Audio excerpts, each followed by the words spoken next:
Chapter 17:16. Rog. One of the 5 powerful archmages who belonged to Saber-Tooth and changed the name of Saber-Tooth. Not only did he have the magic crystal of Dragon Slayer magic in his body, but he had also been personally taught Dragon Slayer magic by Dragon. He was different from the first generation Naz, Gadjalu, and Wendy, and also different from the second generation Laxus. He was known as the 3rd generation Dragon Slayer Archmage. He really began to take Rog seriously when he found out that he was a Dragon Slayer Archmage like Sting. At that time, Noah only had one impression of Rog. Cold. This Dragon Slayer Archmage had a very cold personality. He was usually quite taciturn and only silently regarded defeating Gadjalu as his goal. Moreover, he had not made a move in the Great Demonic Combat Arts exhibition, but his specific strength was much stronger than Naz, Grey, and Gadjalu during the S-rank Archmage promotion exam 7 years ago. This was the information no one knew about Rog.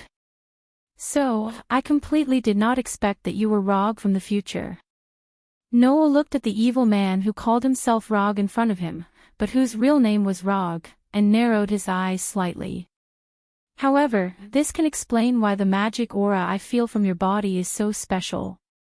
When Noah saw the future Rog for the first time, he inexplicably felt that there was something strange about him, which gave him a strange feeling that he was both familiar and unfamiliar at the same time.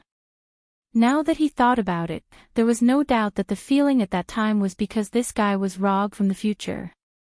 Therefore, Noah felt that the future Rog was both familiar and strange. As for that strange feeling, it was probably the Dragon Slayer magic on the future Rog. The magic used by this Dragon Slayer Archmage was the Shadow Dragon Slayer magic. In other words, Rog and the future Rog were both Dragon Slayer Archmages raised by shadow dragons. It's just that you've changed a lot. Noah slightly sized up the future Rog. If the feeling you give me in this era is cold, then the feeling you give me now is quite evil. To be more precise, it was rather evil. Noah had always sensed an evil aura from the future Rogue's body. That was not the temperament that a kind man or woman should have. In response, future Rogue only twitched his mouth and said in a non-committal manner, "Time will change a person. I'm no longer the idiot from 7 years ago who only knew how to talk about Gadjalu and think about how to defeat him." 7 years ago. Noah looked straight at future Rogue. In other words, you came from 7 years in the future. That's right, future Rogue opened his arms and admitted. I transmigrated from the era 7 years later through the Eclipse Gate. Noah did not seem too surprised when he heard that. Instead, it was the future Rog who was surprised. You don't seem too surprised.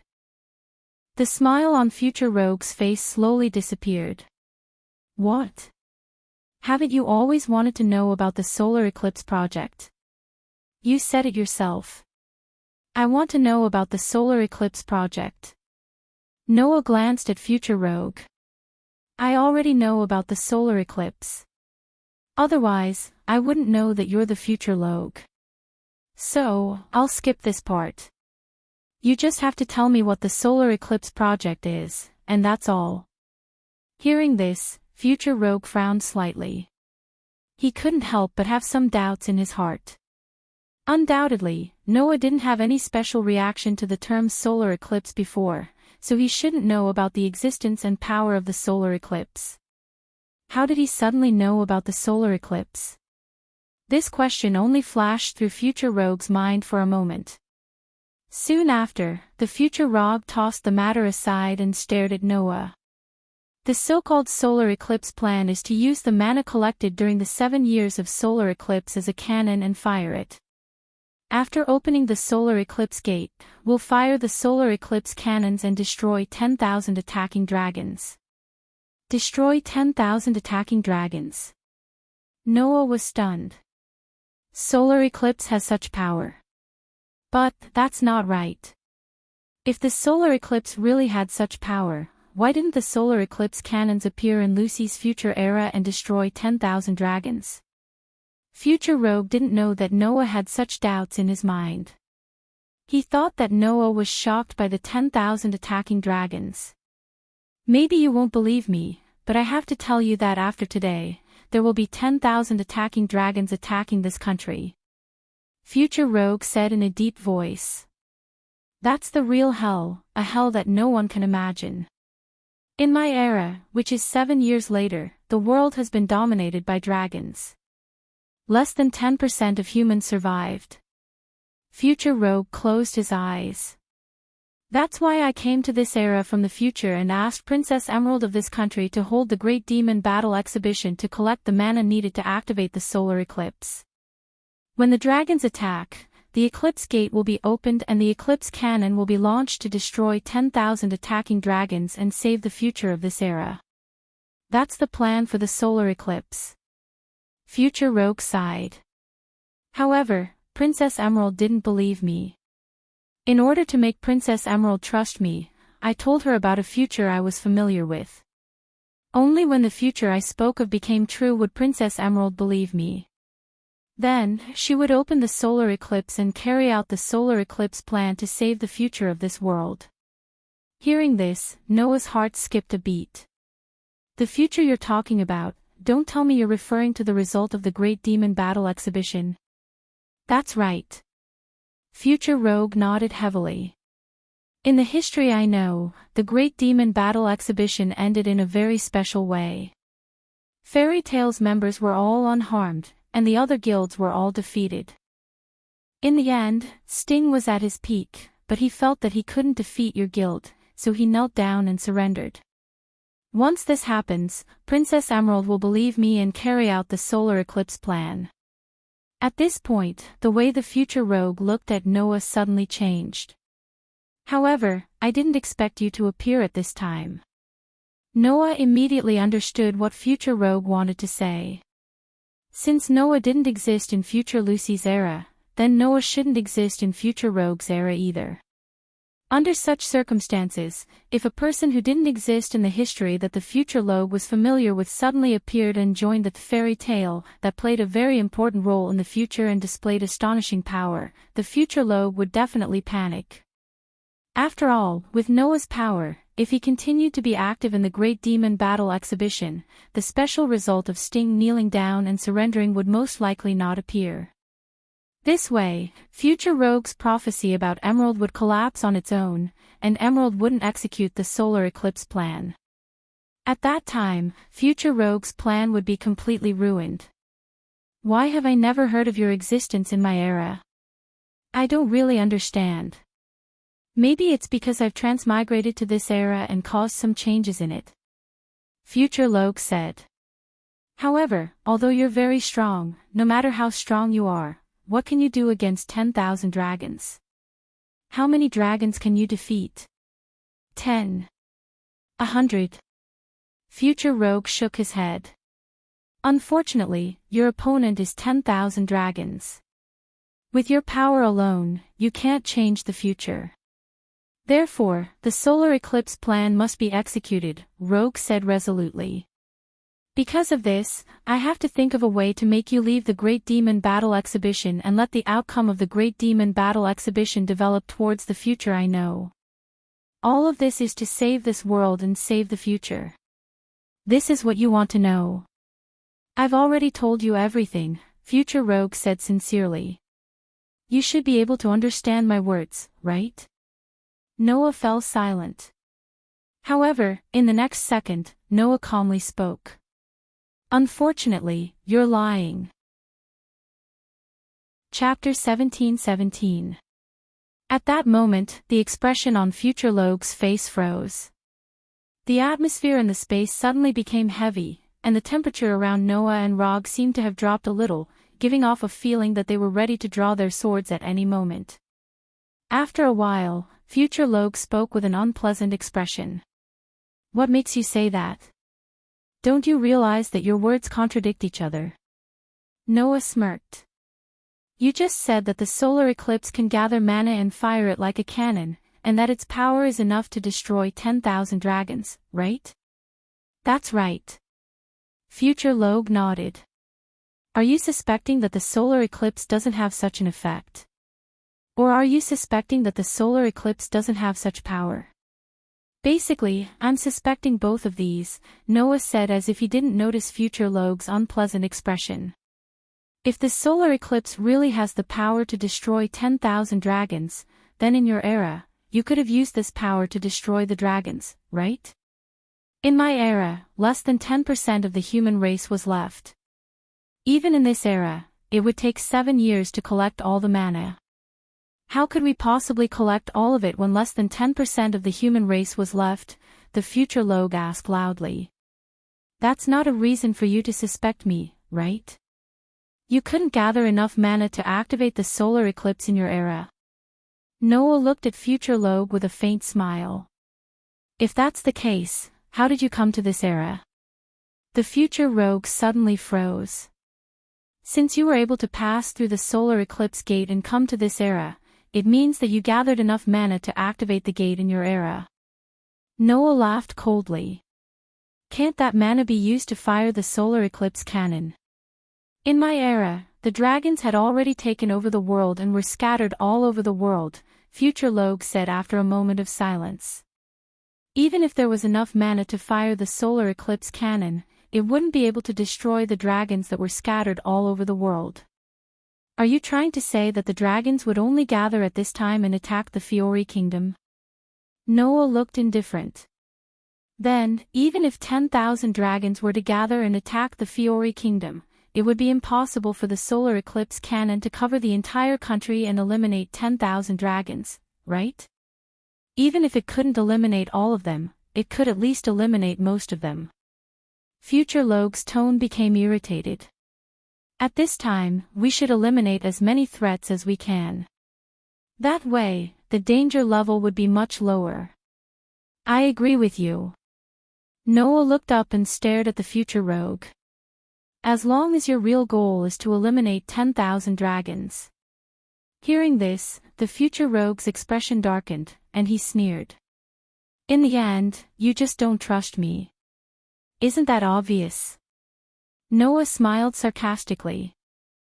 A person who can casually use the lives of 5 players from Raventail as bait to test me, and who can also use his emotions to threaten to kill the survivors of that guild and kidnap my companions without batting an eyelid. How can I believe the words of a person who is filled with evil energy? Not to mention, the so-called 10,000 dragons attack that you mentioned doesn't match the history that you told me before at all.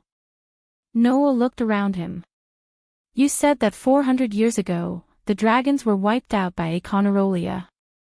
But now, 10,000 dragons suddenly appeared out of nowhere. That's a contradiction. So, I can only imagine that if what you said is true, how did the 10,000 WIRMS come about? Noah suddenly smiled. For example, how did the dragons' corpses come back to life? Noah then turned his gaze to the future rogue as he spoke.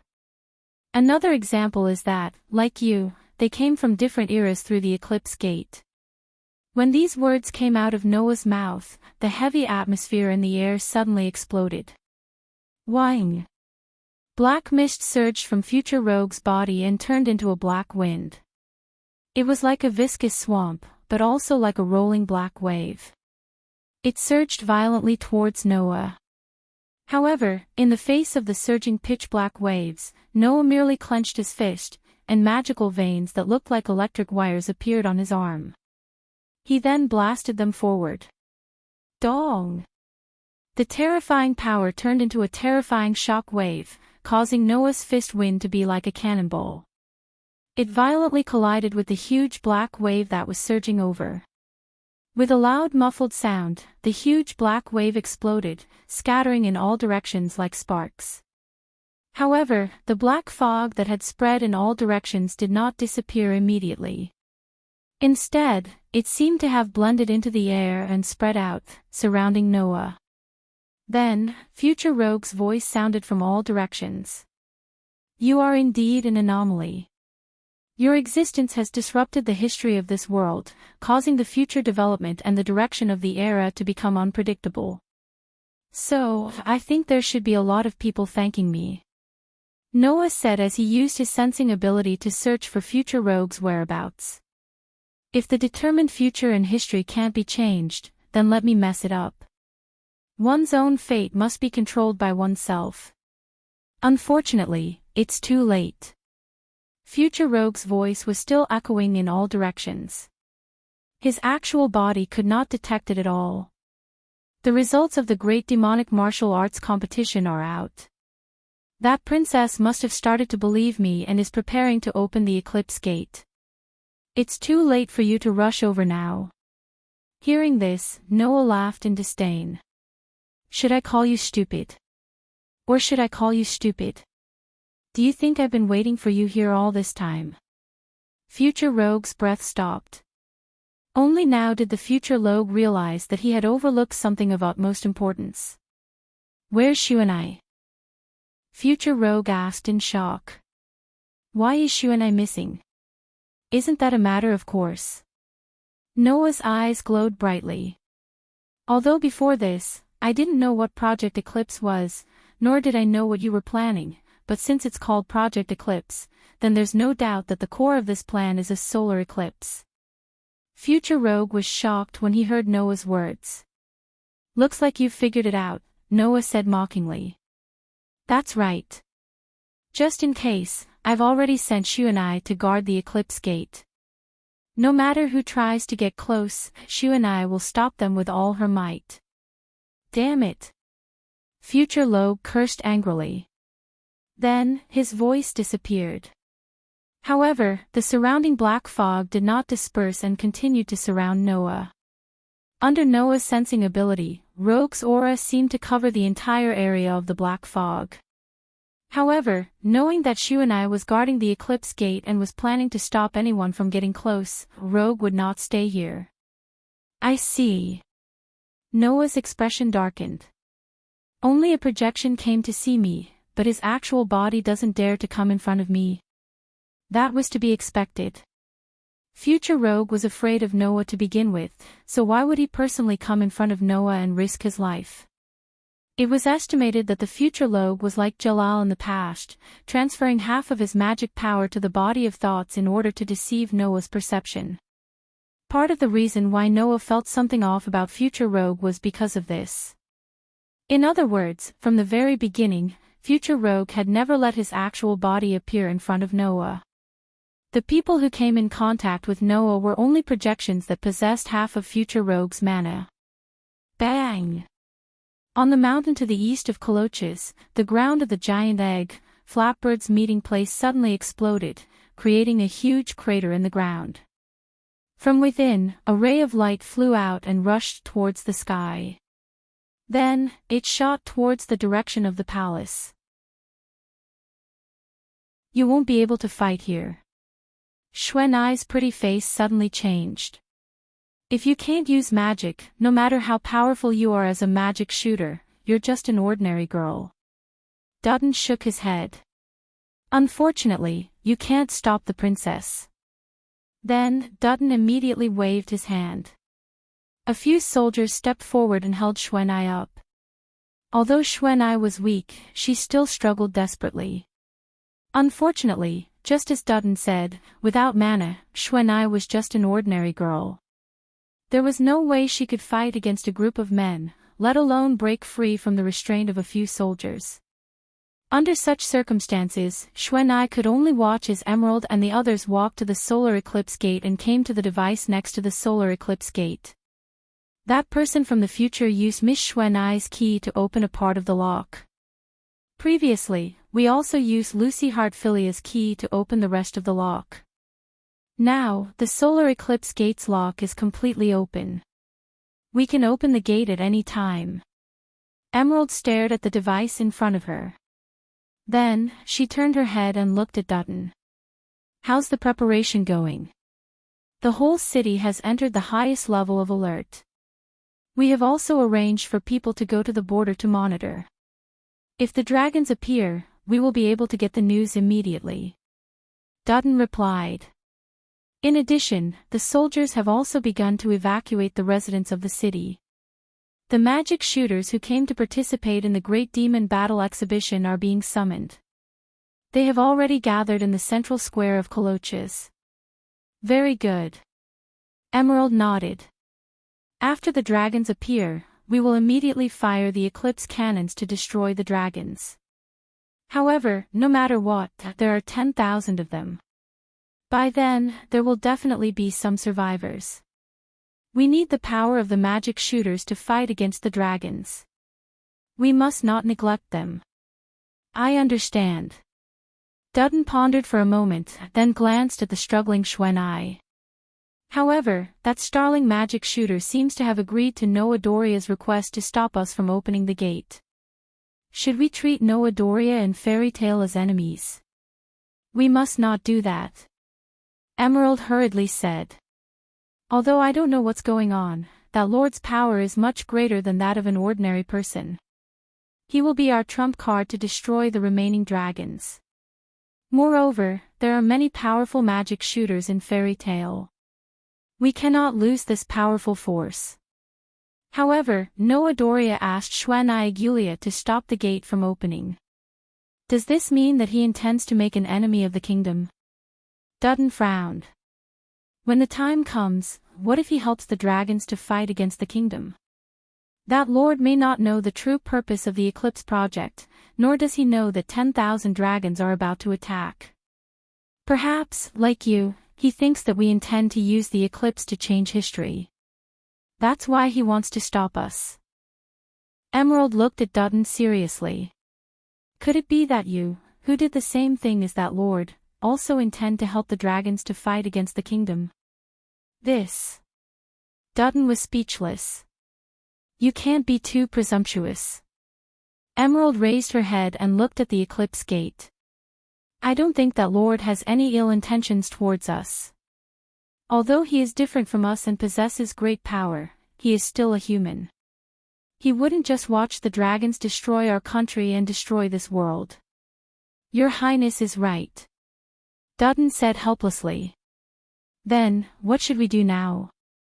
Hearing this, Faitsue closed her eyes and took a deep breath. When she opened her eyes again, her eyes were full of determination. Emerald then ordered. Open it. The eclipse gate. Emerald reached out and grabbed the handle of the device in front of her. She twisted it and turned it on. Gotcha! On the magnificent gate called the Eclipse Gate, there was a clear sound, as if some mechanism had been activated. Under the gaze of Emerald and the others, the sun, moon, and stars imprinted on the gate began to move. Then, the gate slowly opened. Clang! As the eclipse gate slowly opened, a blinding light shone out from the gate. Everyone held their breaths as they looked at the light coming from behind the door. Until the dazzling door was completely open. The entire place fell silent. Rumble, suddenly, the entire ground began to tremble. What? What's going on? What's going on? The soldiers of the kingdom's army began to panic. Emerald and Dutton were equally shocked. They tried their best to stabilize themselves as they stood up in panic. Princess. Dutton said in panic. What's going on? Emerald was also at a loss. She looked at the gate. The next moment, Emerald's expression froze. Dong! Following the sound of heavy footsteps, a ferocious dragon claw covered in scales reached out from the eclipse gate and landed on the ground. Chapter 17:19. Dong! When the ferocious dragon claw reached out of the huge door called the solar eclipse and slammed into the ground, an astonishing shockwave erupted from the center of the ferocious dragon claw, sending shockwaves in all directions. That impact was simply like a terrifying typhoon above the 12th grade. It was like an explosion, causing the entire ground to be shaken until cracks spread out like a spider web. Ah! The armed soldiers were all blown away by the shockwave amidst a series of cries and cries of agony. They were like pieces of trash as they were blasted away in an extremely clean manner. Xuan'ai, who was restrained by a group of soldiers, didn't even have time to react before the soldiers who were tightly restraining her were also sent flying. Instead, Xuanai broke free from her restraints and laid on the ground. As if she was in a typhoon, she was blown so hard that she couldn't even open her eyes. Because Jade was lying on the ground, she was able to avoid being blown away. But she could not close her eyes. She stared in the direction of the eclipse gate. Her eyes were full of shock. Under such circumstances, the ferocious dragon claw was raised once again, and its owner slowly walked out of the door. Not long after, everyone present, including Emerald, Yuanai, Dutton, and the soldiers who were blown away by the wind, saw it. A giant dragon walked out of the huge door called Solar Eclipse. In front of the shocked eyes of Feitsue and the others, the giant dragon that came out of the solar eclipse gate opened its pair of scarlet eyes. It raised its huge head and roared towards the sky. Roar, roar, roar. The deafening roar was like the sound of a bell announcing the end of this era. It turned into a sound wave that was loud enough to form a clear echo. It was like a substantial shock wave that erupted once again. At the same time, all the sorcerers and Colokas who were still in the city clearly heard the draconic roar that resounded across the sky. At that moment, the magic shooters from guilds all over the kingdom turned their heads and looked towards the source of the dragon's roar, which was the direction of the palace. Then, everyone saw this scene. They saw huge black shadows flapping their wings that seemed to be able to blot out the sun. They rode the wind and flew into the sky one after another. Moreover, as time passed, more and more huge black shadows soared into the sky from the palace. In the end, there were so many of them that they could form a wave. Until a certain moment, the huge black shadows that soared into the sky from the palace finally stopped appearing. However, the huge black shadows were so many that they filled the entire sky. In the next second, the huge black shadows roared towards the sky. Roar, roar, roar. An extremely terrifying roar transformed into a tangible sound wave that poured down from the sky.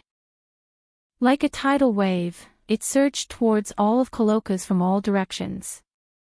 At this moment, under the terrifying sound waves, the buildings began to shake and crumble. At this moment, the ground began to tremor under the terrifying sound wave. At this moment, under the terrifying sound wave, the magic shooters covered their ears and screamed. At this moment, under the terrifying sound wave, the magic shooters in Colokas all felt an indescribable chill in their hearts. Thus, the disaster began. Under everyone's gazes, the dragons that filled the entire sky all spat out breaths that carried various attributes but also contained terrifying power toward the city that was called the City of Flowers. Bam! Bam! Bam! Bam! The dragon's breath that descended from the sky landed on the buildings one after another, completely destroying them, setting off bursts of flames and setting off waves of impact. Amidst the continuous sounds of explosions, ruins were created one after another. In just a split second. In just a split second, the entire Colokas turned into a sea of fire. The high mages that had been thrown to the ground by that frightening burst of wind looked at Crocus, who had been perfectly fine a second ago, but now suddenly turned into a sea of flames. It was as if they had lost their souls, and they couldn't react. In the palace that was surrounded by waves of fire, Emerald knelt on the ground and looked at the ferocious dragons that filled the entire sky. She seemed to be in a daze as tears flowed down her cheeks. Seeing this, a huge question in Emerald's heart was finally answered. Why would the dragons, which were almost extinct 400 years ago, gather in groups of 10,000 to attack the kingdom of Fiori and rule the world 400 years later? The reason was simple. It was because the dragons that attacked did not belong to this era. They came here from another era through the Eclipse Gate. 400 years ago, the dragon clan still ruled the world, and Aconarolia had yet to appear. In other words, the purpose of the future person who advised Emerald was not to use the mana collected by the eclipse as a cannon to destroy 10,000 dragons. The real purpose of the future Rog was to borrow the power of the eclipse to summon 10,000 dragons from 400 years ago. However, it was unrealistic for the future Rog to gather all the mana to activate the eclipse by himself. Therefore, the future Rog used Emerald to get the kingdom to collect the mana for him. This is the real eclipse project, the eclipse project that belongs to me. After saying these words, the future Roger slowly walked out of the sea of fire and arrived in front of Faitsue, who had tears streaming down her face. Looking at the group of 10,000 giant dragons that blotted out the sky, Roger grinned and finally laughed out loud. Now, the eclipse project that belongs to me is finally completed. A total of 10,000 dragons will be under my command. I will become the true Dragon King and rule this world. Emerald clenched her fists and stared at the future Rog with eyes full of anger and hatred. She squeezed out a voice with difficulty. What is your purpose? The future Rog suddenly smiled. His smile looked abnormally evil under the illumination of the fire. Then, the future Rog opened his mouth. I've said it before. In my era, the world was dominated by dragons. However, that didn't refer to a group of dragons formed by 10,000 dragons. Instead, it referred to the Dragon King who had once slaughtered the entire dragon race and was born from the blood of dragons Econarolia. Emerald was shocked. Econalia. The dragon that ruled the world in the future was not the 10,000 dragons, but the black dragon that was recorded in the Revelation. This is the truth. The future Rog narrowed his eyes. 7 years later, the world will be ruled by the Dragon King that exists only for slaughter and destruction. People will live in fear every day. In that kind of world, there is only despair and pain left. In order to escape from Econalia's control, I created a secret technique that can control dragons, which is the so-called dragon control magic. The future Rog clenched his teeth and said with hatred. However, I don't know if it's because Econalia's nature is human, or if it's because he's too powerful, my dragon control magic has no effect on him. In the end, I could only escape from the era of Econalia's control and come up with a plan. The eclipse doesn't have the effect of a cannon. It's just a door that connects to time. The future Rog smiled as if he had gotten his way. Originally, by adjusting the time, we could enter the flow of time at will and go to any designated era. However, on the night of the eclipse before the 7th of July, this door will only connect to one era. Connect to 400 years ago, when the dragon race still existed, and summon all 10,000 dragons from the past. The future Log spread his arms, and with the huge group of dragons as the background, he raised his head and laughed loudly. Next, I will use my dragon control magic to control the group of dragons and challenge Econalia. At that time, I will become the new Dragon King and rule this world. After saying that, the future Rog grinned and raised his hand. His hand fluctuated with a black mist. Your Highness, thank you for helping me so much, but you're already useless. Rest in peace and die. As soon as he finished speaking, the black fog in his hand suddenly exploded and turned into a black arrow. Like a bullet, it violently shot towards Emerald, who was kneeling on the ground. Emerald just stared blankly at this scene and didn't even think of resisting. At this moment, a black shadow appeared in front of Fei Chui and gently waved his hand at the black arrow that was coming towards her. Bang! Chapter 1720. Huff, huff, huff, huff, huff. In the sky, the sound of giant dragons flapping their wings reverberated clearly in the surroundings, incessantly lingering in the ears. In the blazing sea of fire, the future rogue stared at Noah, who had suddenly appeared without any warning. He couldn't help but gasp in shock. So you came after all. Noah Dole. Noah didn't care about the future rogue. He first glanced at Jade, who was sitting on the ground, paralyzed. She had yet to recover from the shock of being used, then he looked at the person in his arms. In Noah's arms was Xuanai, who was still in a state of shock. She looked at the giant dragons in the sky for a long time, unable to recover from her shock. Clearly, Xuanai didn't expect that the so-called 10,000 giant dragons had actually come from the spacetime gate called the solar eclipse. They had come from 400 years ago to this world. Looking at Xuanai, Noah spoke softly. "Where's future Lucy?" Lord Noah." Xuanai finally reacted and answered truthfully. Future Lucy isn't with me. When we were guarding the solar eclipse, we found out that future Lucy was imprisoned by the kingdom.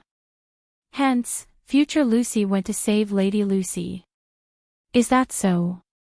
Noah nodded calmly and helped Xuanai up from his arms. He protected her behind his back and looked straight ahead. "If that's the case, Xuanai, take that princess over there and leave this place together. Find your companions from the guild and move with them." Then what about Lord Noah?" Xuanai quickly asked. "What about Lord Noah?" "Me?" Noah curled his lips into a smile and said without turning his head. "I'll stay. You don't have to worry about me." Xuanai opened her mouth as if she wanted to say something. However, before she could finish, she was interrupted by the future rogue. "Leave." The future rogue sneered. "No, none of you can leave." As he finished, the future rogue raised his hand. Roar! In the sky, one of the huge dragons suddenly roared and turned into an arrow that was shot from a bow. It swooped down, bringing with it a whistling atmosphere and a strong wind. It was like a huge meteorite that rushed towards Noah. "Lord Noah!" Xuanai cried out in surprise. However, Noah merely coldly stared at the enormous dragon that was charging down from the sky toward him with an extremely powerful momentum.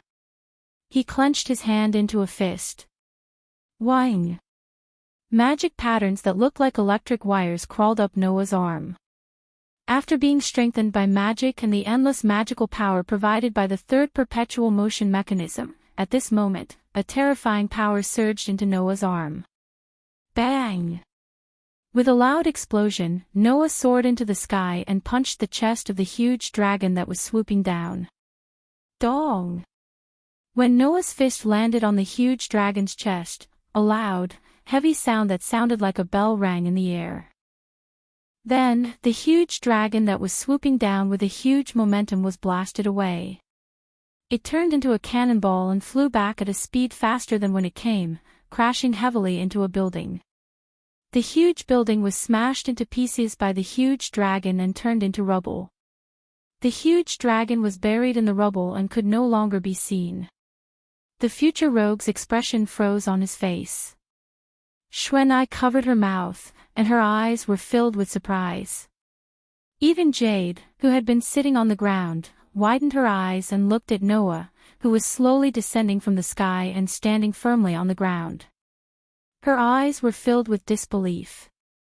Not to mention these people, even the dragons in the sky had completely stopped roaring. For a moment, they actually stopped moving. Under such circumstances, Noah raised his eyes and looked at the future rogue, and said sarcastically, "If you summoned a god, then maybe I would have to worry. But you summoned a group of dragons that will sooner or later die in the hands of Aconarolia. You want to kill me. Even if you summon 10,000 more, it won't be enough." After saying that, Noah ignored the future rogue's furious expression and glanced at Xuanai. "Hurry up and take the princess away. Xuanai, otherwise, once I fight with all my strength, you will be affected." Xuanai was startled and quickly nodded. At this time, Jade's eyes were also filled with hope. "Please save this country. Sir Noah." Jade seemed to be grabbing onto the last life-saving straw. She crawled behind Noah and grabbed Noah's clothes and shouted with hope. "Now, only you have a way to save this country." Noah turned his head and looked at Jade's tear-stained eyes that were filled with hope. After a while, he nodded. "I will do my best." Fatesue bit her lips and held back her tears. She buried the endless gratitude in her heart and stood up with difficulty. Xuanai immediately supported Jade, but her eyes remained on Noah and whispered, "Sir Noah, please be careful." After leaving this sentence, Xuanai supported Jade and walked towards the center of Coloches. This time, the future rogue didn't stop Xuanai and Jade, but only stared at Noah. Only the huge group of dragons in the sky looked at the gradually leaving Xuanai and Jade, and more or less became restless. Looking at the restless group of dragons, Noah raised his eyebrows and said to the future rogue with a faint smile, "It seems that with your strength, even if you have magic that can control dragons, you still can't completely control a group of 10,000 dragons." "I don't need to completely control the group of dragons."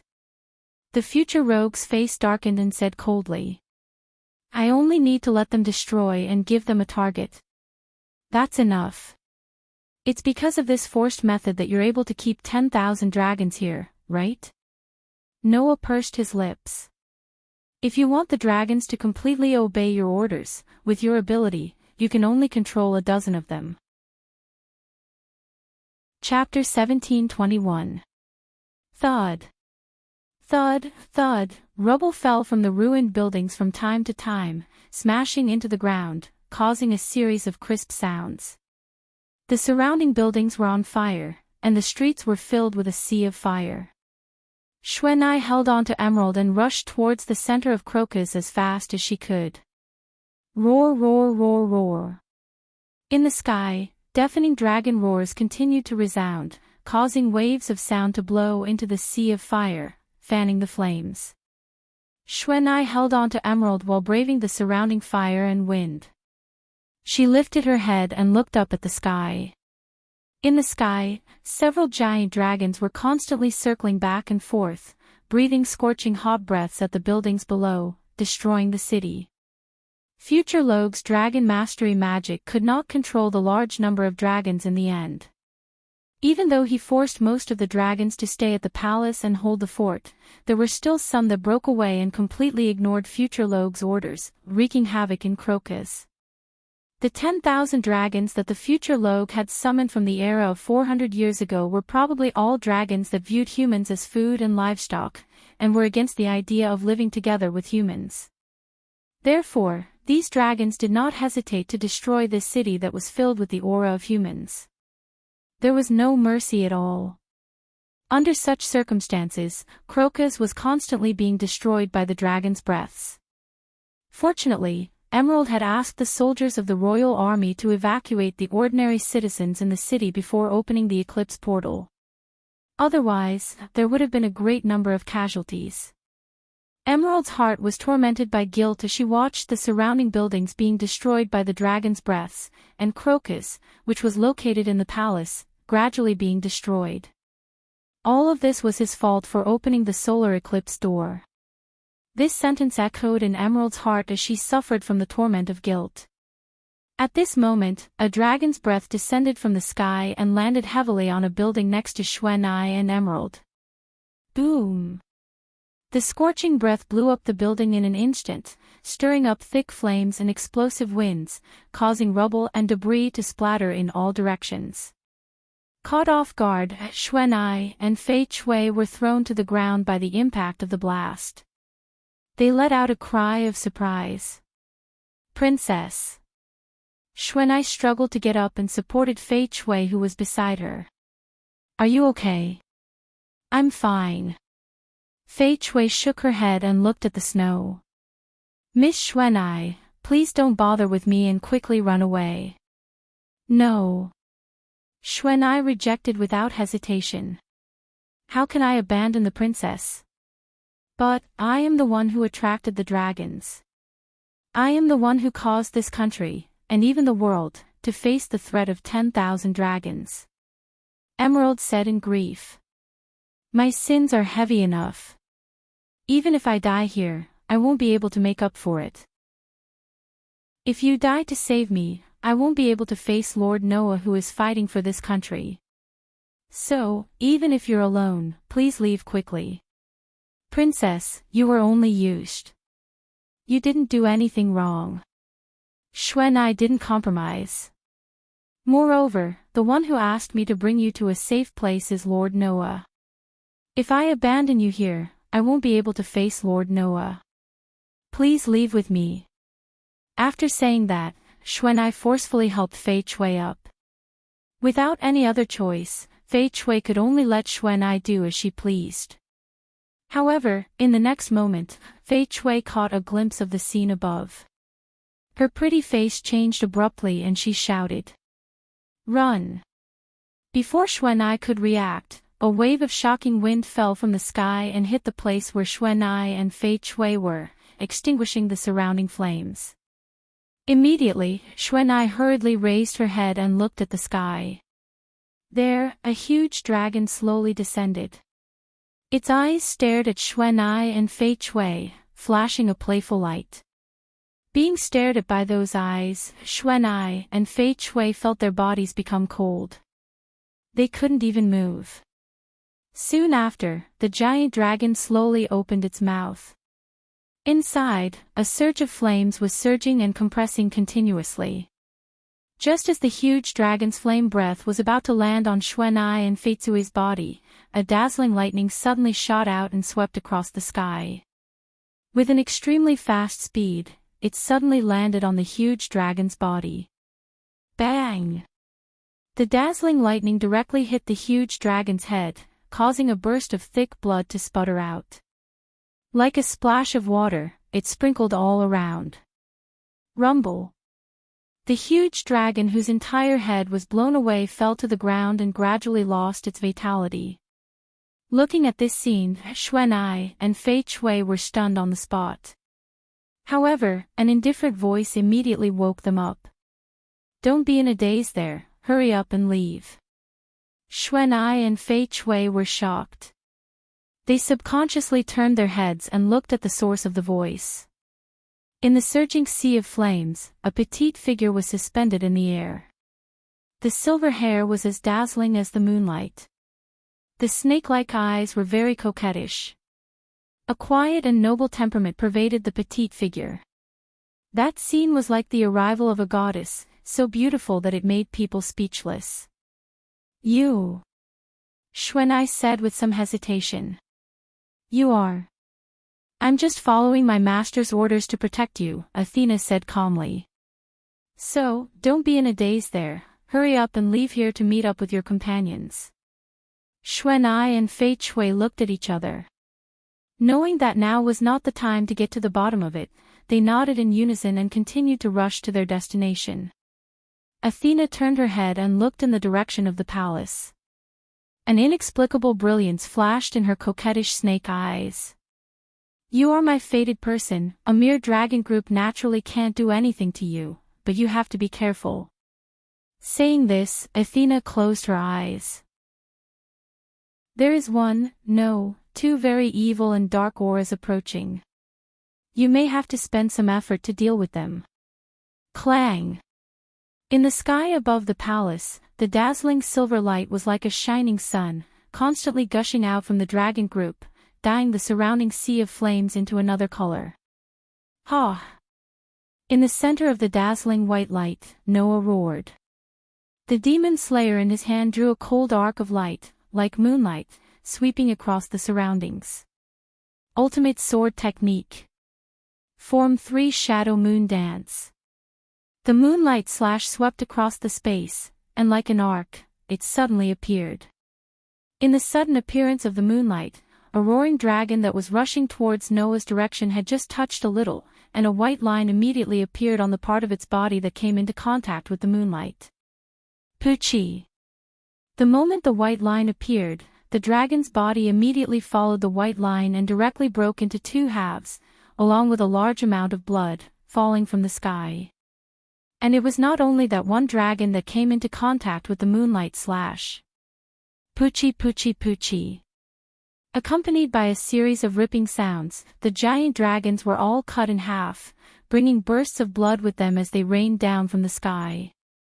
Apart from the Dragon Slayer magic, no other sorcerer could break through the scales, but under the elven magic equipment called the Demon Slayer, it was as fragile as a piece of paper. Holding such a terrifying holy sword in his hand, Noah continued to charge into the group of dragons, killing them one after another. His whole body was bathed in dragon blood. His figure was like a ghost. On the ground, future Logue, who was watching this scene with his own eyes, shouted, "Don't go near him. Use your breath.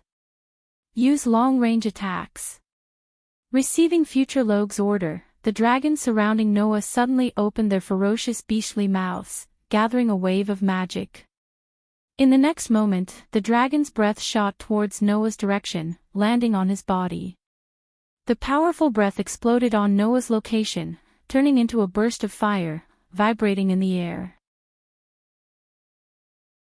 Chapter 17:22. On the ground, a victorious smile appeared on future Logue's face as he watched the flames explode in the sky. However, in the next second, that smile froze on future Logue's face in mid-air. The flames that exploded in the sky suddenly trembled, and like streams of air, they all began to converge towards the center. There, Noah raised the holy sword in his hand high up, and absorbed all the surrounding flames into the holy sword. Immediately, streams of scorching flames converged on the holy sword's body, circling around the bright sword as it expanded. Noah held the holy sword's hilt tightly, and with a crouch, his entire body shot out like a bullet, instantly catapulting in front of the group of dragons closest to him. Absolute sword technique. Form 4 flame slash. The holy sword that was surging with scorching flames heavily slashed down. Pang!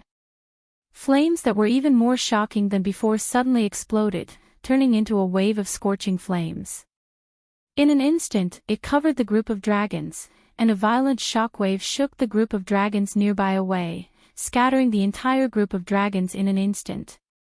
Then, in the scorching flames, one by one, the dragons fell from the sky as if their bodies were being roasted, smashing onto the ground, causing the ground to tremble.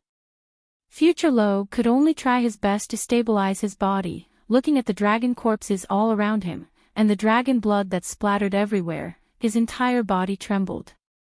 That guy, is he really a monster? Just as Noah predicted, the scales and body of a dragon were extremely hard. Not only was their defense against physical attacks high, but their resistance against magic was also unimaginably high. Apart from the dragon slayer magic, it was almost impossible to find any magic that was effective against a dragon. At least, it was like that in this world.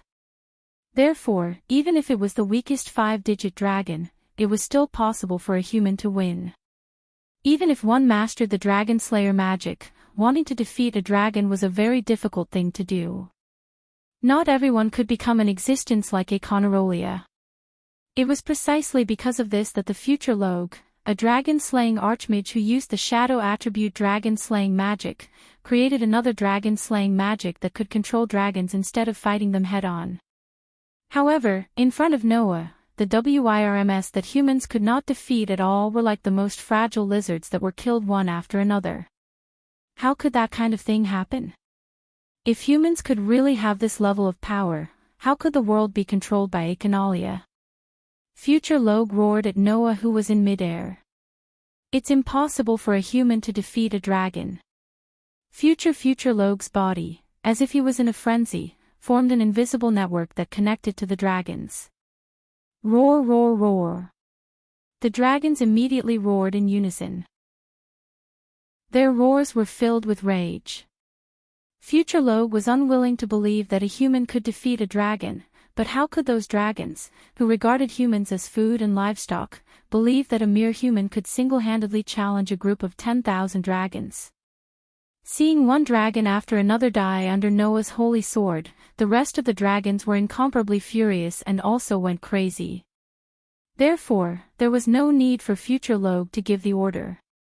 The giant dragons flapped their wings and charged towards Noah in groups. Noah's eyes flashed as he hovered in midair, his gaze sweeping the surroundings. As far as Noah's eyes could see, there were dragons charging in his direction from all directions, surrounding him in the middle.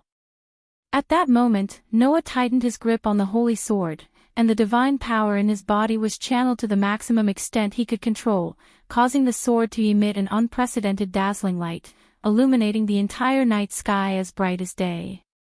Then, one dragon after another rushed into the dazzling light. Clang!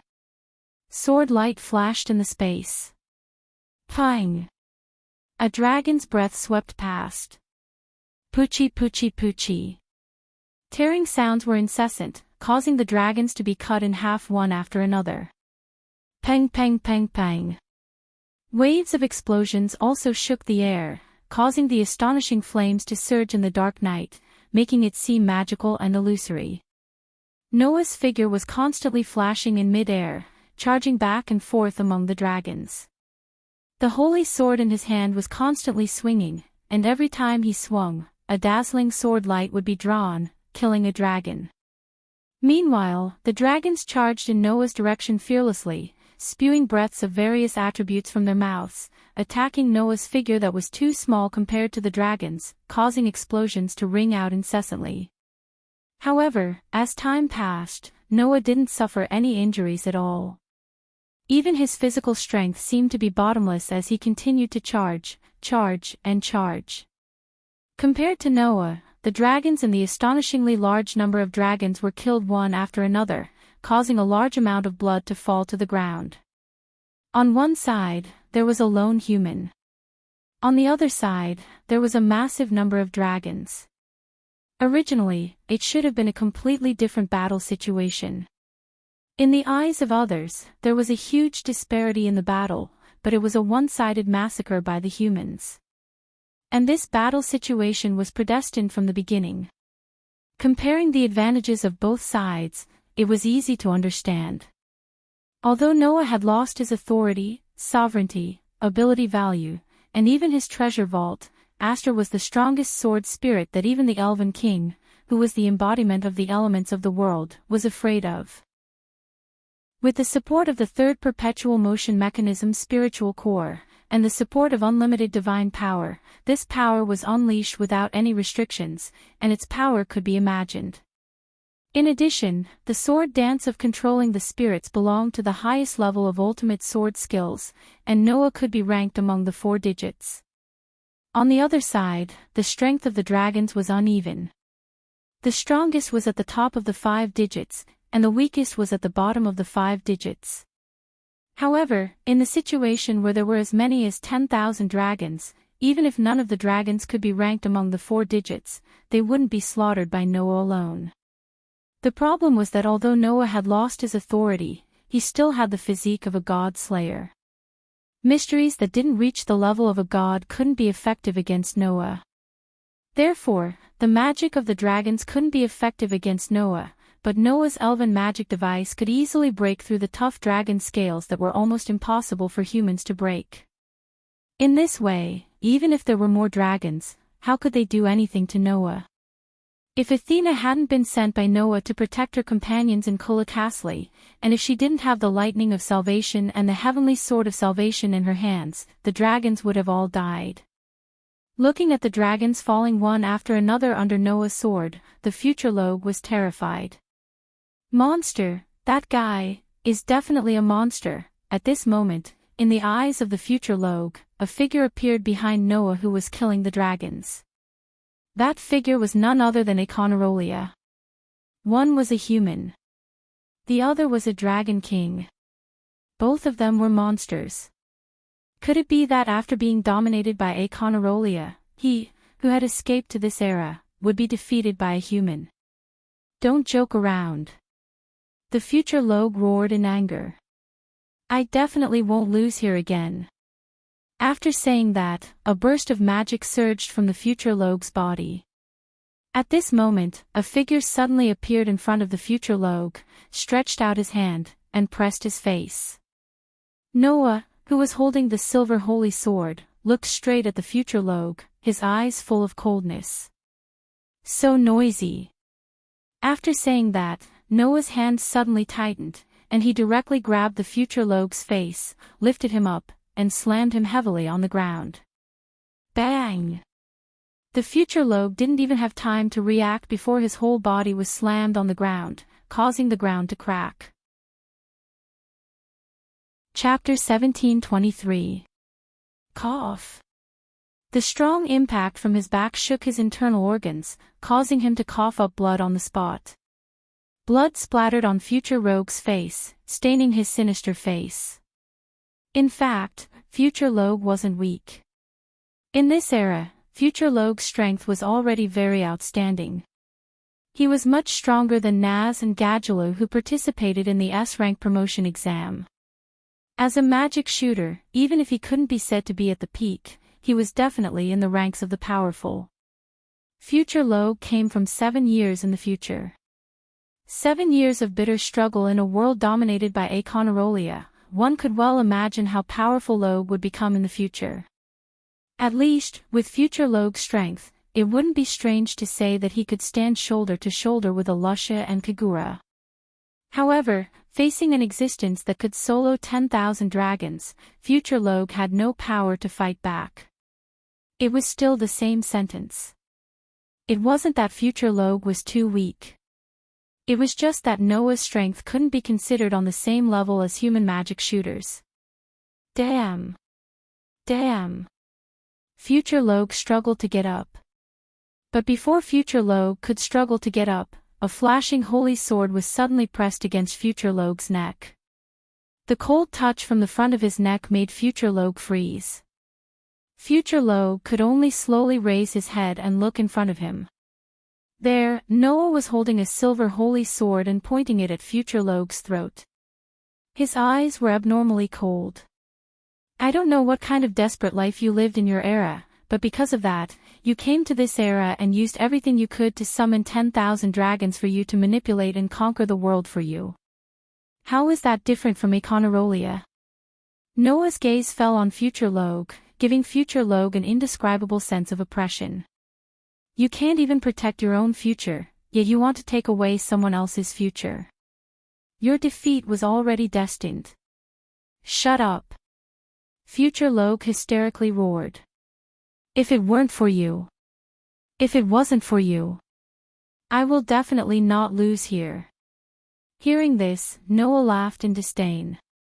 However, before Noah could say anything, another voice rang out in this space. No, even without this person, you can't win. The sudden voice startled the future Rogue. Noah narrowed his eyes and turned his head to look at the source of the voice. Tap, tap, tap, tap. Amidst a series of extremely clear footsteps, a figure seemed to be slowly approaching from the distant horizon in the sea of fire. Step by step, the figure stepped on the waves of fire and came into the vision of Noah and the future Rogue. It was a young man who looked much younger than Noah. His short black hair swayed as if there was no wind. A pair of black eyes flickered with flames. He was dressed in black with a long white cloth tied around his chest. On his body, a deep darkness seemed to be stirring, causing the surrounding sounds to disappear all at once. Looking at this person, no matter who it was, they would have two feelings. 1. This was an unfathomable yet extremely ordinary person. 2. This was a harmless yet extremely dangerous person. The youth who had gathered two completely contradictory qualities into a single body hence walked with clear and quiet steps, arriving before Noah and the future Rogue. Immediately, the other party's eyes gathered on Noah as a harmless smile appeared on his face. We meet again. I'm very happy to see you again. These words were undoubtedly from the bottom of his heart. This was because no one could hear a trace of falsehood from the young man's words. As a matter of fact, she was genuinely happy to see Noah again. After all, among all the people I've met, you're the one who's most likely to kill me. Hearing this, Noah's eyes gradually narrowed. He softly spoke and revealed the identity of the person who had come. Jerf, that's right. The young man who appeared in front of Noah was none other than Jeffrey, who was exuding a contradictory aura. The most ferocious and evil dark magician in history. Jerf. The future Rogue gazed at Jerf in astonishment. It was apparent that even the future Rogue didn't expect to see this legendary figure here. However, Jerv didn't care about the future Log at all. 7 years ago, I saw the battle between you and Akonarolia on Heavenly Wolf Island, Jerv said with a nostalgic sigh. Originally, I had thought that you would definitely be destroyed by Akonolia. Who would have thought that in the end, not only did you not lose to Akonolia, you even seriously injured him. At that time, I was truly shocked. The future Log widened his eyes to the maximum after hearing Jerv's words. His gaze towards Noah changed from resentment to shock. Heavily injured Akonoraglia. In the future Log's era, the world had been dominated by Akonoraglia. As such, it was impossible for the future Log to not know how terrifying Akonoraglia was. He was the Dragon King who had slaughtered the entire dragon race. He was the Black Dragon who had destroyed an enormous country.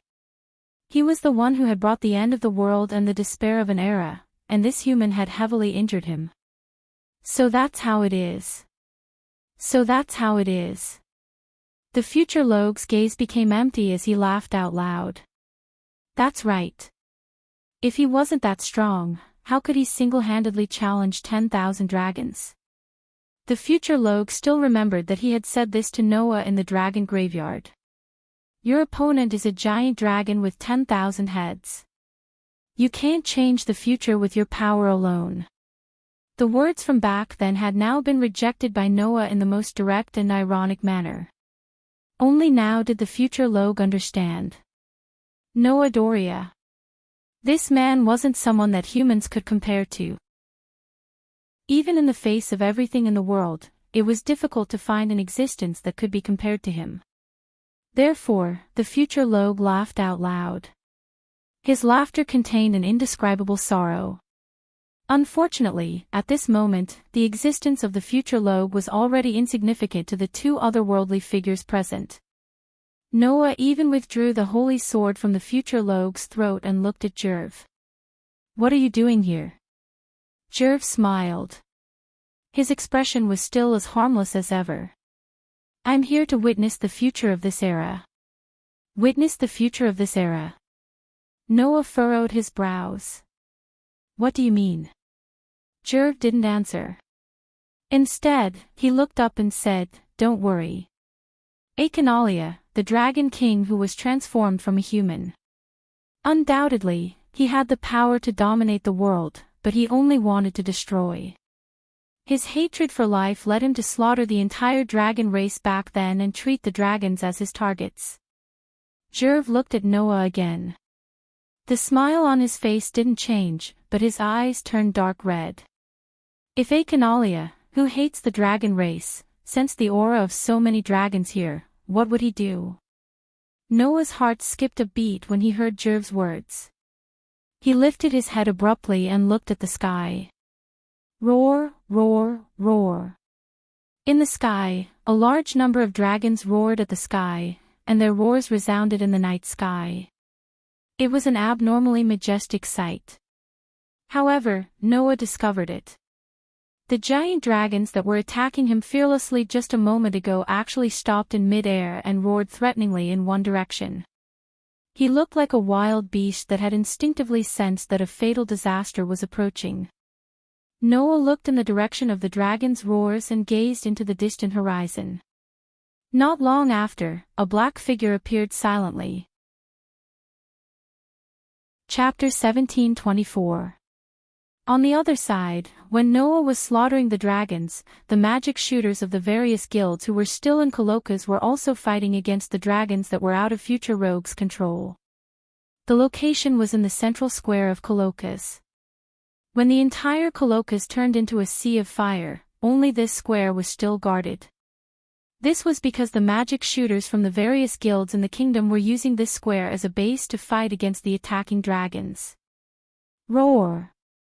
Accompanied by a series of roars, the three giant dragons surrounded the square in three directions and breathed out scorching hot breaths in the direction of the square. Roar of the fire dragon. Roar of the iron dragon. Roar of the sky dragon. Roar of the thunder dragon. Roar of the white dragon. Roar of the shadow dragon. Almost at the same time, in the square, several breaths that contained different attributes also burst out. Flame breath from Naz. Steel breath from Gajalu. Hurricane breath from Wendy. It was the thunder breath of Raxus. It was Sting's holy breath. It was Logue's black shadow breath. A few breaths rose up in unison, clashing fearlessly with the incoming breath of the huge dragon. Boom! Several breaths collided with each other, entangling with each other. Then, in a simultaneous explosion, they exploded, setting off dense flames and shockwaves that shook the entire atmosphere. In the center of the square, the high mages from the various large guilds could only resist the berserk impact and the waves of fire while helplessly watching Naz and the other dragon-slaying high mages bitterly fighting the dragons. They could only stand there and feel anxious. It wasn't that the magic shooters from the various guilds didn't want to help, but they had already tested it before. Other than the dragon-slaying magic shooters, no one could cause damage to the dragons. Even Jula, who was ranked 5th among the top 10 Saint magic shooters, couldn't do anything to those dragons.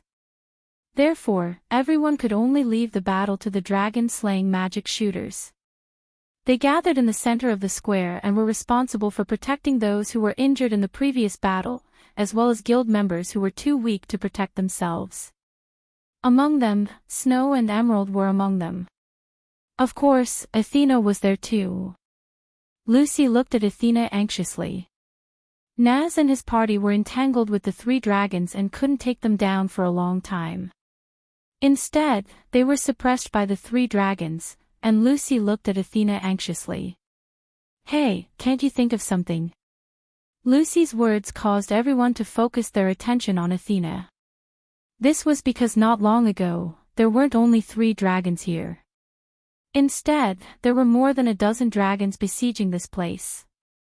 Being besieged by more than a dozen dragons, one could imagine how critical the situation was at that time. However, at that moment, Athena arrived with Yukino and Emerald. She instantly unleashed a dozen lightning bolts. Everyone saw with their own eyes that the lightning released by Athena easily killed the dragons that the magic shooters from all over the kingdom couldn't even peel off a single scale with their combined power. At that time, everyone was stunned. However, before everyone could react, another 3 giant dragons descended from the sky and began to attack. This time, Athena didn't make a move and quietly stood aside, allowing Naz's party to fight. If Athena was willing to make a move, then the 3 dragons that were suppressing Naz's party would have died long ago. In this regard, Athena just calmly spoke. "I didn't receive any orders to destroy the dragons. Master's order to me was to protect your safety. If there is danger, I will make a move. But if there is no danger, then whether you fight or not is up to you. It has nothing to do with me." Hearing this, everyone became more anxious, but there was nothing they could do. What they didn't know was that Athena also had her own reasons for not making a move. Although she was sent by Noah to protect these people, Athena couldn't actually use her power. If she didn't obtain divine might from Noah, then Athena wouldn't be able to do anything at all. It was because of this that Athena tried her best to avoid making a move. "Even if my fated person has unlimited energy, if he keeps providing it to me, it may affect the part that he can use. Now, he is in the middle of a battle. If possible, I have to avoid using my power as much as possible." Athena glanced at Naz, Gajalu, Wendy, and the other Dragon Slayer archmages with some interest in her eyes. Moreover, those Dragon Slayer archmages are warriors with great potential, but they are still immature. If they can fight those dragons, it will be beneficial for them, right? As the goddess of war who had nurtured countless outstanding warriors, Athena was delighted to see them. Therefore, after 2 considerations, Athena was only responsible for holding the fort and didn't choose to make a move. However, something that even Athena didn't expect happened. Naz, Gajalu, Wendy, Sting, and Logue, who were fighting the 3 dragons, suddenly stopped and froze in place. In the next second, the five of them knelt on the ground at the same time, holding their hearts and groaning in pain. Laxus, the only one who didn't have any abnormalities, was slightly shocked and shouted, "What's wrong with you?" Naz and the others ignored Laxus. They just held their hearts, their pupils dilated, and their breathing quickened. They knelt there with a depressed expression, gasping for breath. Naz. Gadjalu. Wendy. The group of fairy tale archmages were shocked. Just as they were about to rush out, they were immediately stopped by Athena. "Don't go." Athena looked at Naz and the others with a coquettish glint in her eyes, and a look of surprise and doubt appeared on her young and pretty face. "There's another soul awakening in their bodies." As soon as she said this, a strange phenomenon occurred. Roar, roar, roar, roar, roar, a terrifying roar that was different from the other giant dragons and seemed to be able to shake people's souls resounded throughout the world, causing the world to suddenly tremble. Hearing this roar, everyone seemed to be stunned. They froze on the spot, and their eyes widened to the maximum. The main force members of Fairy Tale were stunned when they heard this roar, and cold sweat dripped down their faces. This was because the main force members had an impression of this voice. And this voice resounded, causing the pain on the faces of Naz, Gadjalu, Wendy, Sting, and Roger to become even more intense. Their heartbeats also sped up, causing the clear sound of their heartbeats to shake from their bodies. Then, Athena raised her head, looked at the sky, and whispered softly, "The evil aura is here." Hearing this, everyone present raised their heads and looked at the sky. They saw that in the night sky, in the thick clouds, a huge black shadow emerged from it, descending against the whistling wind. The pitch-black dragon wings shook the world. Its entire body was pitch black, and there were mysterious blue patterns everywhere. Its body carried a terrifying aura that separated the atmosphere. Its posture was like the embodiment of despair. The pitch-black dragon king slowly descended from the clouds under everyone's sluggish gazes. Looking at the pitch-black dragon, Makarov's voice trembled as he squeezed out a voice with difficulty. Akonarolia, as if it could hear Makarov's call, the descending Akonarolia lowered its ferocious head and looked in the direction of the square. Looking at the three-headed dragon surrounding the square, Akonarolia's eyes flashed with hostility. "Not good." Athena was startled. "It's planning to attack." Before she could say this sentence, in the sky, Akonarolia suddenly opened its ferocious dragon mouth, and a terrifying light of destruction fluctuated from within. In the next moment, the light of destruction turned into a breath and fell from the sky, directly falling in the direction of the square. At this moment, no one in the square could move. Everyone could only stare blankly at the breath fluctuating with terrifying destructive energy descending from the sky, and in their hearts, despair gradually grew. Athena's pair of bewitching snake eyes flashed, and her body finally surged with phosphorescent divine power. Wang!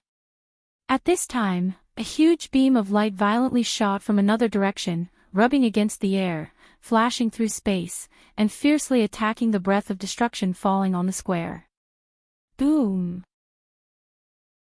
The two magic power beams collided in midair, stirring up surging waves of fire, setting off a violent impact, causing everyone in the square to be shaken to the ground, letting out mournful cries. The divine power on Athena's body suddenly stagnated, and a faint smile appeared on her tender face. "You came." As soon as he finished speaking, a figure flew down from mid-air and landed in front of everyone. Raising his head and looking at the pitch-black dragon, Noah's eyes bloomed with a cold light. Chapter 1725. Noah. The group of Fairy Tale's magic shooters were pleasantly surprised. Noah Dole. The sorcerers of the other guilds were also overjoyed. However, Noah didn't have the spare energy to care about the others. He only looked at the pitch-black dragon king in the sky and tightened his grip on the holy sword. In the sky, Achenoloa also saw Noah, who had suddenly stepped forward.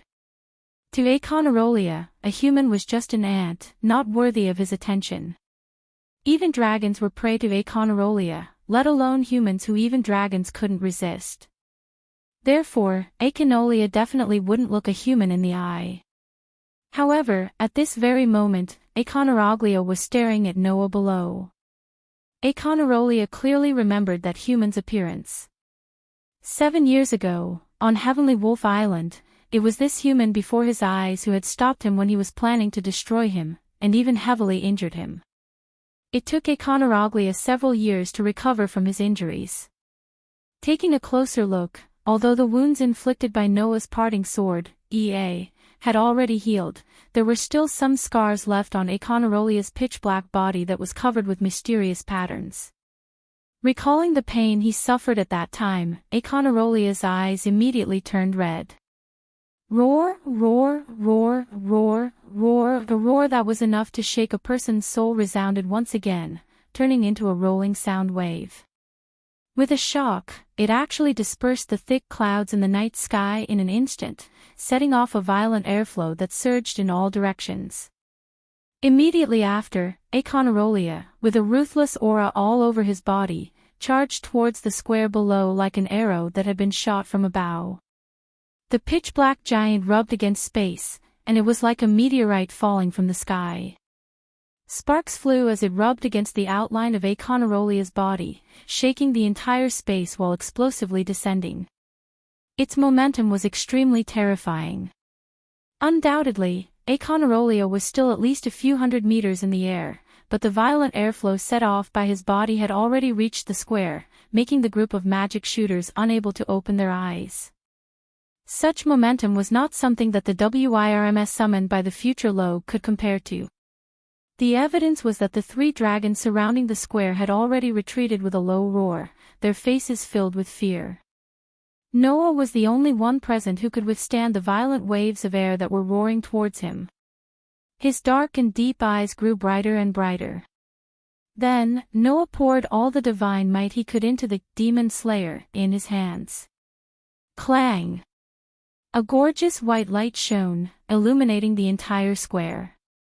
At this moment, Noah gathered a portion of the divine might under his feet, before releasing it in one breath. Bang! The released divine might transformed into a powerful shockwave that shattered the ground. Shio! Immediately after, Noah's entire body shot towards the horizon at an astonishing speed, the demon slayer, in his hands rising with a spiral-shaped phosphorescence. Absolute sword skill. Forms 7 Dragon Bite. Dragon Bite. That was an absolute sword skill used in the air. When the opponent was in a high position, or even launched an attack while flying, this ultimate sword technique would negate the opponent's advantage of being in the air. Instead, it would absorb the inertia of the attack that was strengthened by gravity, turning the opponent's advantage into its own. Thus, Noah, who had soared into the sky, and Achenoloa, who had descended from the sky, fiercely collided in midair under everyone's gaze. Boom! An astonishing muffled sound resounded, shaking everyone's eardrums, making them raise their hands and cover their ears, letting out blood-curdling screams. And in midair, a shockwave shook like an explosion, spreading out in a ring shape, annihilating the sea of fire below. It was terrifyingly powerful. Noah and Achenoloa simultaneously flew out from that ring-shaped shockwave. One heavily fell on the ground, shattering it, while the other was shaken back to the sky with a sharp sound. He forcefully flapped his dragon wings, stopping with great difficulty. The head-on collision between a human and a dragon king ended in a draw. This result not only made the crowd of magic shooters shocked, but also made Achenoloa furious. Roar, roar! A terrifying roar full of anger resounded through the sky. With such anger, Achenoloa flapped his dragon wings and suddenly swooped down once again. Noah merely curled his lips in response, but there was no trace of a smile in his eyes. He once again stomped on the ground, turning it into a bullet that shot out of the barrel and shot into the sky. Suddenly, one human and one dragon turned into streaks of light, spiraling in the air like two thunderbolts, repeatedly colliding with each other. Boom, boom, boom, boom. Heavy muffled sounds that stung people's eardrums kept echoing as Noah and Aconarolia collided with each other, creating terrifying shockwaves in midair that could be seen with the naked eye in all directions, making the space tremble. Such a shocking collision shocked all the magic shooters in the square. For a moment, they were completely unable to react. Only Emerald had a pleasantly surprised expression, as well as disbelief. That sir is actually so powerful. There was no doubt that it was a power that humans could not compare to. Everyone present, including Fei Chui, finally had a clear understanding of the extent of the power that Lin Fan possessed.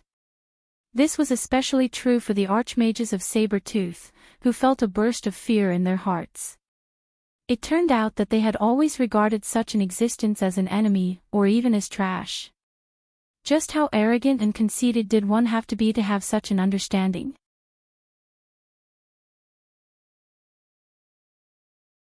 Chapter 1726.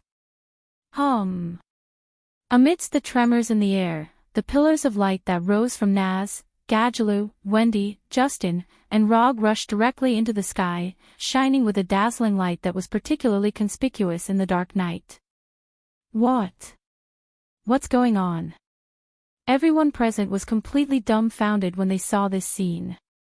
However, in the next moment, the scene in the light pillar caused their eyes to widen. Not to mention the others, even Naz, Gadjaloo, Wendy, Justin, and Rog's eyes widened. That's... Naz's face was full of shock. No way. Gadjaloo's eyes were full of shock. Liar. Wendy covered her mouth as tears began to well up in her eyes. Even Justin and Rog were in disbelief as if they couldn't believe their eyes, and their bodies began to tremble slightly. The tremors continued to sound in the air, causing the pillars of light that rose into the sky to begin to dim. However, as the pillars of light dimmed, the huge figures in the pillars of light slowly appeared under the night sky and were imprinted in everyone's eyes. They were actually dragons. They were dragons with completely different appearances. They were fire dragons that were red like flames and were extremely robust, with wisps of flames lingering around their bodies. They were iron dragons that seemed to be made of steel and were extremely smooth without any traces of scales. They looked like large reptiles covered in feathers, and even their wings were like those of birds. They were heavenly dragons made of feathers. They had dragon heads and antlers like the divine dragons of the East, and their bodies were sparkling and translucent like seawater. They were shadow dragons that were undulating with some black flame-like mist and had an extremely dense and profound feeling. These 5 dragons slowly emerged from the 5 pillars of light, flapping the dragon wings behind them, suspended in the air, and slowly opened their eyes. Looking at the 5 dragons, everyone present was in a daze. That was because the 5 dragons in front of them were completely different from the other dragons. Although everyone present could clearly sense the powerful aura and pressure from the 5 dragons, no one felt any danger from them. It wasn't that these dragons didn't have the ability to harm humans, but humans instinctively understood. These dragons wouldn't harm innocent lives. Naz, Gadjaloo, Wendy, Justin, and Rog trembled all over as they looked at the 5 dragons and clenched their fists. Naz stared at the leading fire dragon and said in a hoarse voice, "Igonial." Gadjaloo stared at the steel dragon, and his voice was full of disbelief. Metallicana, Wendy stared at the heavenly dragon that was covered in feathers, and tears finally fell from her eyes. Grandine, Justin and Rog looked at the remaining dragons and dragons, respectively, and their lips trembled, but they still called out their names. Boslogia, Shiadora, those names were all too familiar to the dragon-slaying archmages who were raised by dragons. That was because these names belonged to their parents. These dragons in front of them were the parents of Naz, Gadjaloo, Wendy, Justin, and Rog. Although they were dragons, they loved humans deeply. They raised Naz and the others, who were humans, and taught them dragon-slaying magic. However, they disappeared at one point, causing Naz and the others to bitterly search for their parents for several years. Under the incredulous gazes of Naz and the others, the 5 dragons lowered their heads and looked at their children with an unimaginable gentleness in their eyes. The leader, Igoniel, spoke in a loud voice. "Long time no see, Naz." "Ignir." Naz couldn't help but stand up. He couldn't take his eyes off Ignir at all. He moved his legs and walked towards Ignir step by step. "Is it really Igoniel? You don't even recognize your own father." The corners of Igoniel's mouth curled up, but that curl quickly disappeared. He shifted his gaze to the sky in front of him and snorted coldly. "However, now is not the time to reminisce. Naz, get out of the way." That one sentence dispelled all the excitement and emotions in Naz's heart. "Bastard!" Naz shouted angrily at Igoniel, who was in the sky. "What do you mean by get out of the way? You're so noisy, Naz. Shut your mouth." Igoniel ignored Naz and looked ahead with narrowed eyes. "What's next is a battle between dragons. You can't interfere now, so just watch quietly from the side." A battle between dragons. Naz was stunned. At this time, everyone present suddenly realized. In front of Igoniel and the others, a group of black shadows was approaching at an extremely fast speed. Looking at that group of black shadows, everyone's heads began to feel numb. The reason for that was because each and every one of those silhouettes was an enormous dragon. A group of countless dragons surged toward them like a tidal wave, bringing with them an unimaginable sense of oppression. However, in the face of that terrifying oppression, Igoniel snorted disdainfully. He flapped the dragon wings on his back and roared at the sky. "I am the Fire Dragon King Igoniel. Dragons! If you want to challenge my dignity, then come at me." This roar turned into a rolling sound wave that resounded through the night sky like thunder. That roar made the magic shooters on the ground wail for the umpteenth time. However, at the same time, it also stopped the overwhelming swarm of WIRMS from surging forward. The WIRMS stopped in front of Ignir, Metallicana, Grandine, Boslosaya, and Shigiadora, flapping their wings and letting out deafening roars. Obviously, the name of the Fire Dragon King was definitely a well-known name for the dragons. Otherwise, there would be no way to deter so many dragons at once. "Dragons! Go back." Grandine also spoke, but her voice was not as heavy as Igoniel's. Instead, it was as gentle as an old woman's. "The current era does not belong to us dragons. Invading this era is not allowed. Go back to the era that belongs to you." Hearing that, many dragons in the group let out roars of disagreement, disapproval, and even disdain. They did not pay attention to Grandine's words at all. However, not all dragons were like that. Some of the dragons looked at each other in confusion, as if they did not know what to do. Some of the dragons retreated without hesitation, and even went behind Igoniel and roared at the original group of dragons. The former were intimidated by the name of the Fire Dragon King, and did not know if they should retreat. The latter were all dragons of the Fire Dragon clan, and treated the words of the Fire Dragon King Igoniel as an order. Hence, the dragons that had brought disaster to the entire Crocus were divided into 3 factions. One was led by Igoniel, Metallicana, Grandine, Boslosaya, and Shigiadola. One was intimidated by the might of the Fire Dragon King and the other dragons, and chose to watch from the sidelines. Another one roared bravely at Igoniel and his group, and issued a challenge, charging in their direction. Igoniel spat out a stream of flames from his nose, but a sinister smile appeared on his dragon head. "I'm burning." Immediately, the dragons in the sky above Crocus began to roar and collide, and an intense group battle broke out in midair. The battle between humans and dragons had unknowingly turned into a battle between dragons and dragons. On the other hand, the humans could only stay on the ground and watch this scene in a daze, completely at a loss for what to do. Under such circumstances, in the sky, at a place higher than the clashing dragons, the most intense battle was also going on. However, that battle was no longer a battle between dragons, but a battle between humans and dragons. There was only one person who was watching the battle. That was the dark magic shooter who stood at the top of the palace, facing the wind. Looking at the sky that had turned into a battlefield, Jerf murmured softly. "If you can defeat Akenalia, then you can definitely help me fulfill my wish, definitely." Chapter 17:27. Bang! In the distant horizon, the two streaks of light collided with each other heavily. After a heavy muffled sound and violent wind, the two streaks of light trembled and were sent flying backwards. Under the shock of the ring-shaped shock wave, the two streaks of light retreated violently. Roar!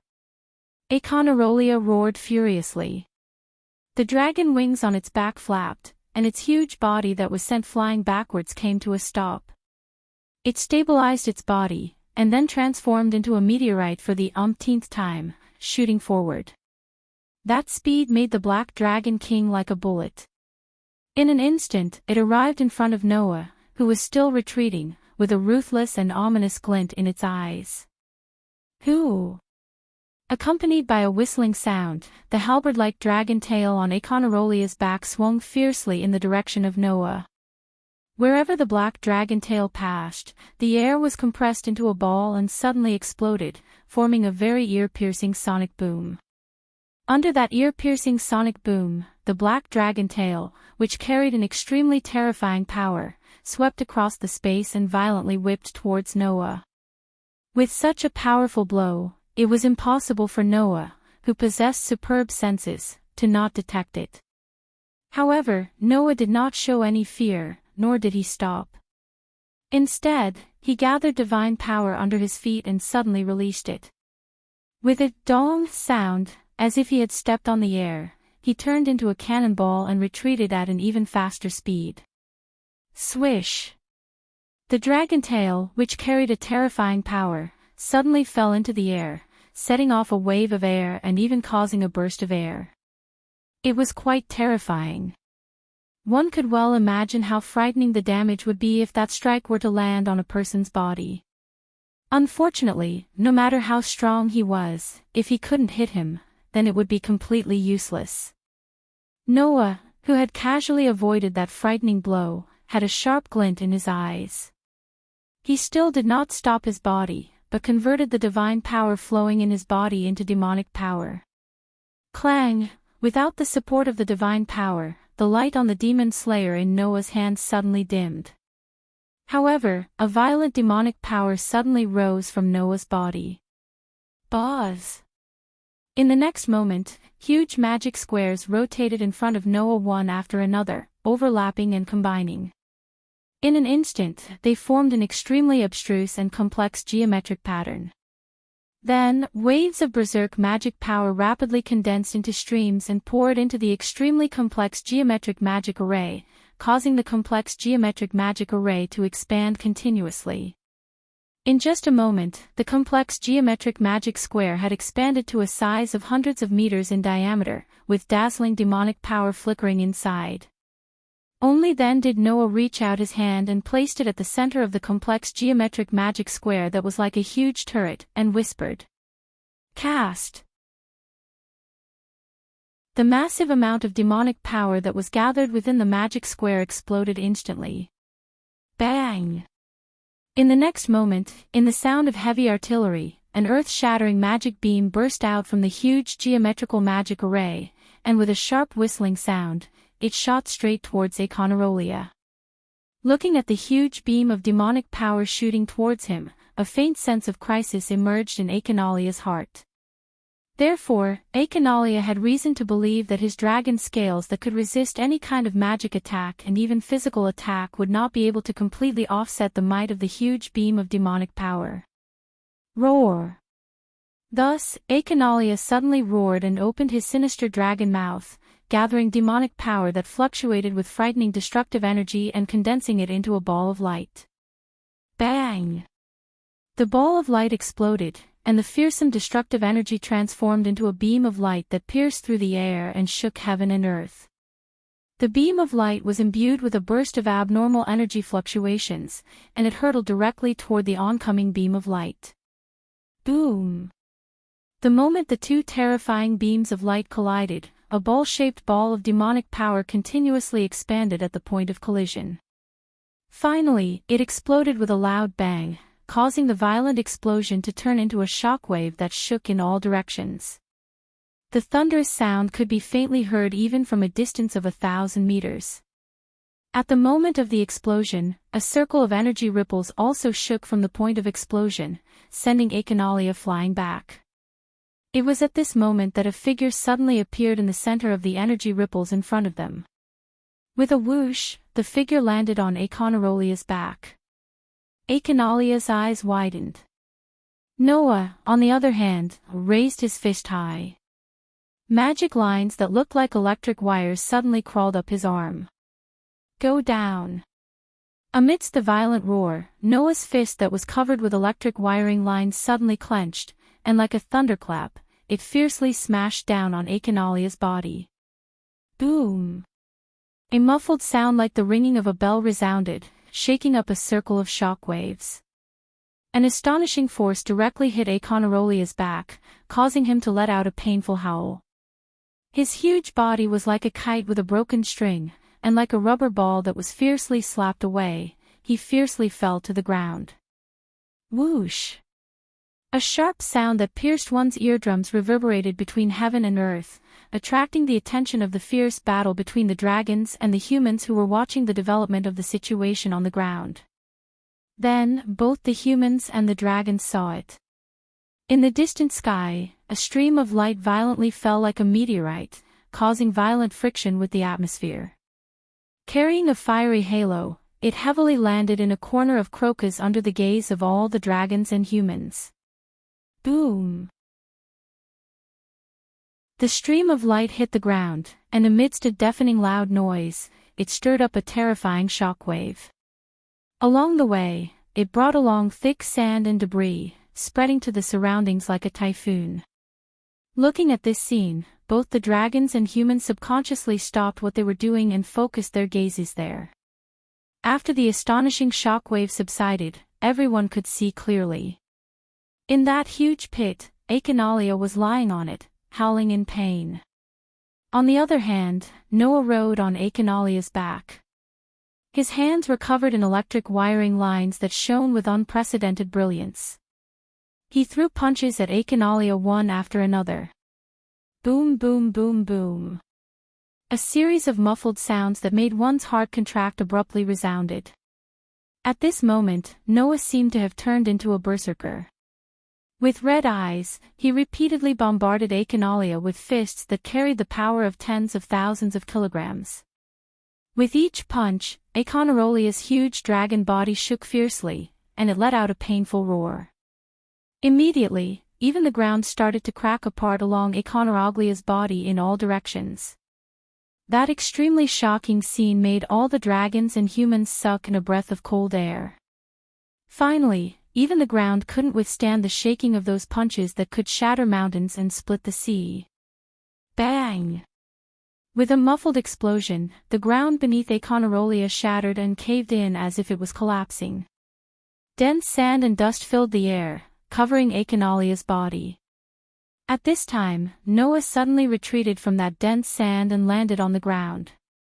The magic patterns on his arms slowly disappeared, and he raised his hand. The silver holy sword just happened to fall from the sky, landing in Noah's hand. Everyone suddenly went silent. The eyes of the entire Crocus were focused on Noah. Looking at the figure that was much smaller than the dragons, a feeling of alarm arose in their hearts. I didn't expect that such a terrifying human could be born in this era. Aegir stared at Noah, then looked in the direction of the rising sand and dust. However, Achenalia isn't that easy to defeat, human.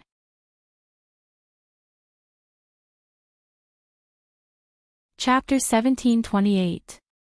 In the sky, the sound of dragons flapping their wings could still be heard clearly, filling the whole of Kolochis with a tense atmosphere. Everyone's eyes were focused on the place where the thick dust was rising, and then looked at Noah, who was motionless, and many people couldn't help but swallow a mouthful of saliva. Under such circumstances, in the place where the thick dust was rising, a black shadow gradually climbed up from the ground, and the dragon wings on its back suddenly shook, shaking the thick dust away. Roar, roar, roar, roar, roar! The black dragon king, covered in mysterious patterns, looked up to the sky and roared, making everyone present feel as if they had been hit by an invisible impact. Their chests felt stuffy, and they couldn't help but retreat a little.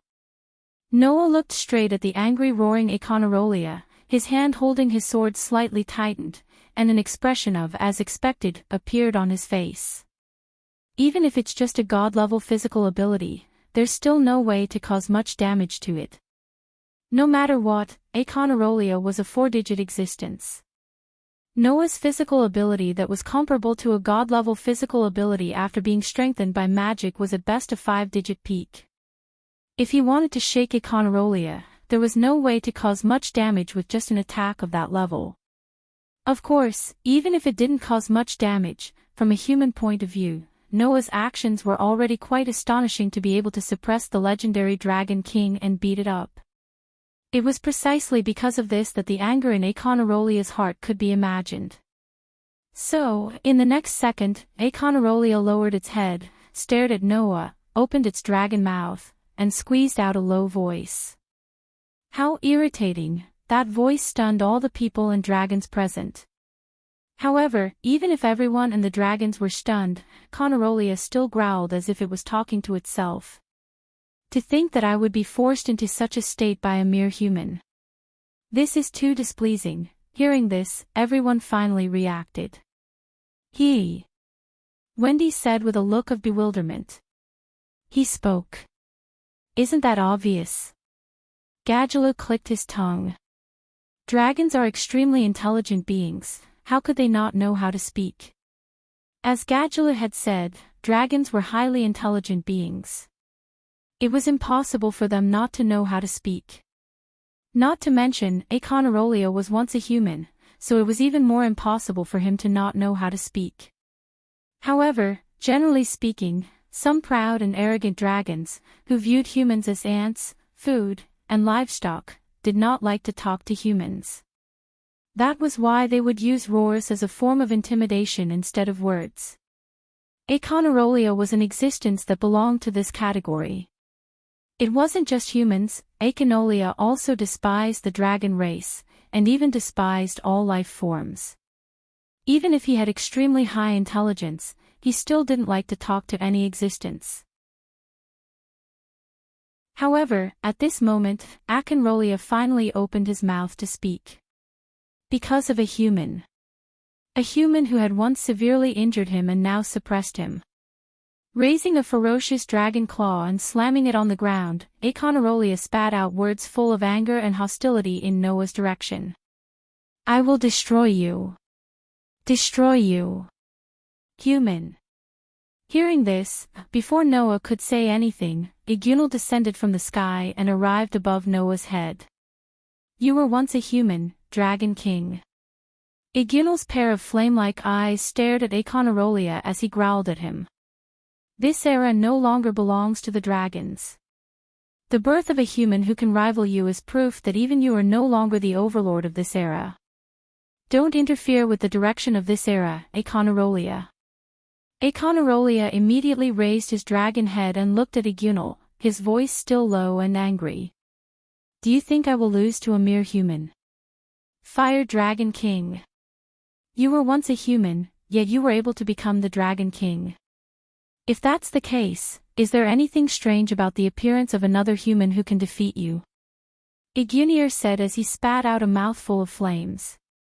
The era of the dragons has already ended. Your legend will also end one day. I, Fire Dragon King Igunal, firmly believe that this day will come. That is why I continue to live and wait for this day to come. That kind of thing doesn't matter. Akonarolia roared, creating an astonishing sound wave. My wish is only destruction. Destruction. Destruction. Your wish will not come true. Akonarolia. Agunal was not to be outdone as he roared at Akonarolia. His roar created wind waves that surged in all directions. I will stop you. Humans will also stop you. No matter if you are a human or a dragon, you are all so unpleasant. Akonarolia's surging gaze swept across the surrounding dragons as he growled. I will destroy all of you. Not a single one will be left alive. Akonarolia's words angered all the dragons. However, from Akonarolia's body, the dragons all felt a fatal threat. This kind of threat suppressed the anger of the giant dragons and prevented them from recklessly charging forward. Thanks to this, the dragons were able to survive. Akonarolia no longer paid attention to the dragons and turned his gaze back to Noah. Then, Akonarolia's body flashed with a pitch-black radiance. Clang! In that pitch-black radiance, Akonarolia's huge body gradually shrank. Seeing this, Noah's eyes flashed with astonishment. What was even more astonishing was yet to come. As Akonarolia gradually shrank, the outline of his body changed from a dragon form to a human form. Finally, when the magic light enveloping Akonarolia's body faded, a figure was imprinted in everyone's eyes. It was a man with dark skin that was covered with patterns. The man had messy long hair draped to his waist and a black cloak draped over his body. His upper body was naked, but there were scars and a dragon tooth necklace hung around his neck. At first glance, he looked like a wanderer. However, there was a destructive aura fluctuating from this wanderer, as well as an extremely dangerous temperament. Especially in the man's eyes, there was not the slightest trace of emotion. There was only a scalp-numbing vicious aura and an endless desire to destroy. Looking at this person, everyone and the dragons lost their voices. Noah looked at him and softly muttered. So that's how it is this your human form? Akonarolia, who had transformed into a human form, did not reply. Instead, he stared at Noah, his eyes fluctuating with vicious aura as he stretched out his hand and pointed at the scars on his body. These scars were all caused by the sword strike you dealt to me 7 years ago. That one sentence silenced everyone, including the dragon. Everyone and the dragons looked at the hideous scars all over Akonarolia's body and shuddered in their hearts. What kind of sword strike could cause such injuries? Even the main members of Fairy Tale shuddered when they recalled Noah's sword that could split the heavens and earth. In this situation, Noah narrowed his eyes and said this sentence. It would be better to say that after taking that kind of strike, you only received such a degree of injury.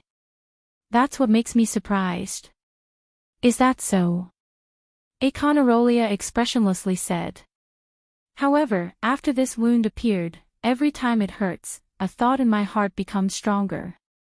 As he spoke these words, an extremely dark and overbearing demonic energy suddenly erupted from Akonarolia's body, transforming into a gale that swept outwards. That is, if you don't die, no matter where you are, even if you are at the end of this era, I will chase after you and tear you to pieces. After saying this, Akonarolia's hand under his cloak suddenly clenched into a claw. With a wave of his claw, several pitch-black claw lights suddenly appeared. Like blade lights, they violently chopped towards Noah.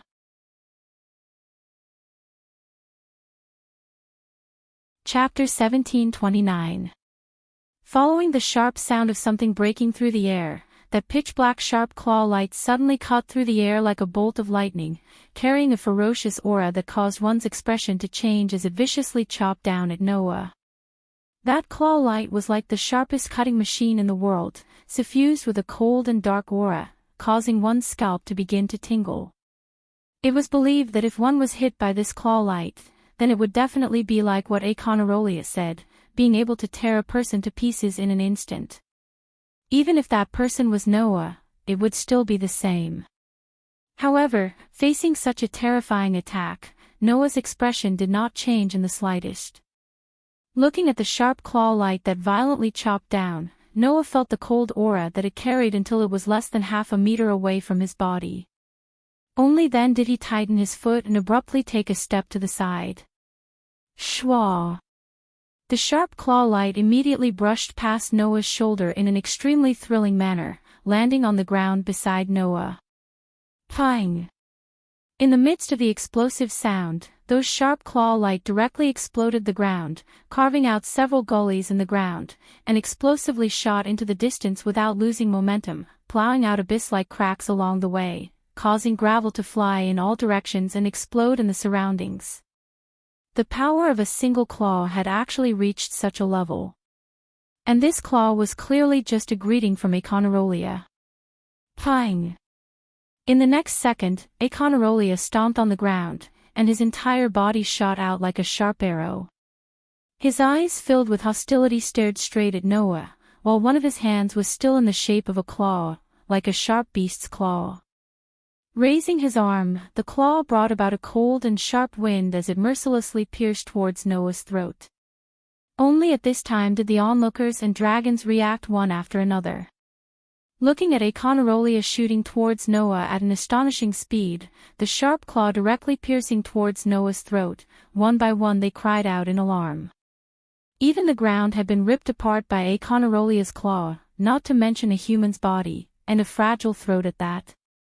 Everyone could be sure. Once this claw hit, not to mention the throat, Noah's entire head would be directly torn apart, leaving only a pile of blood and flesh.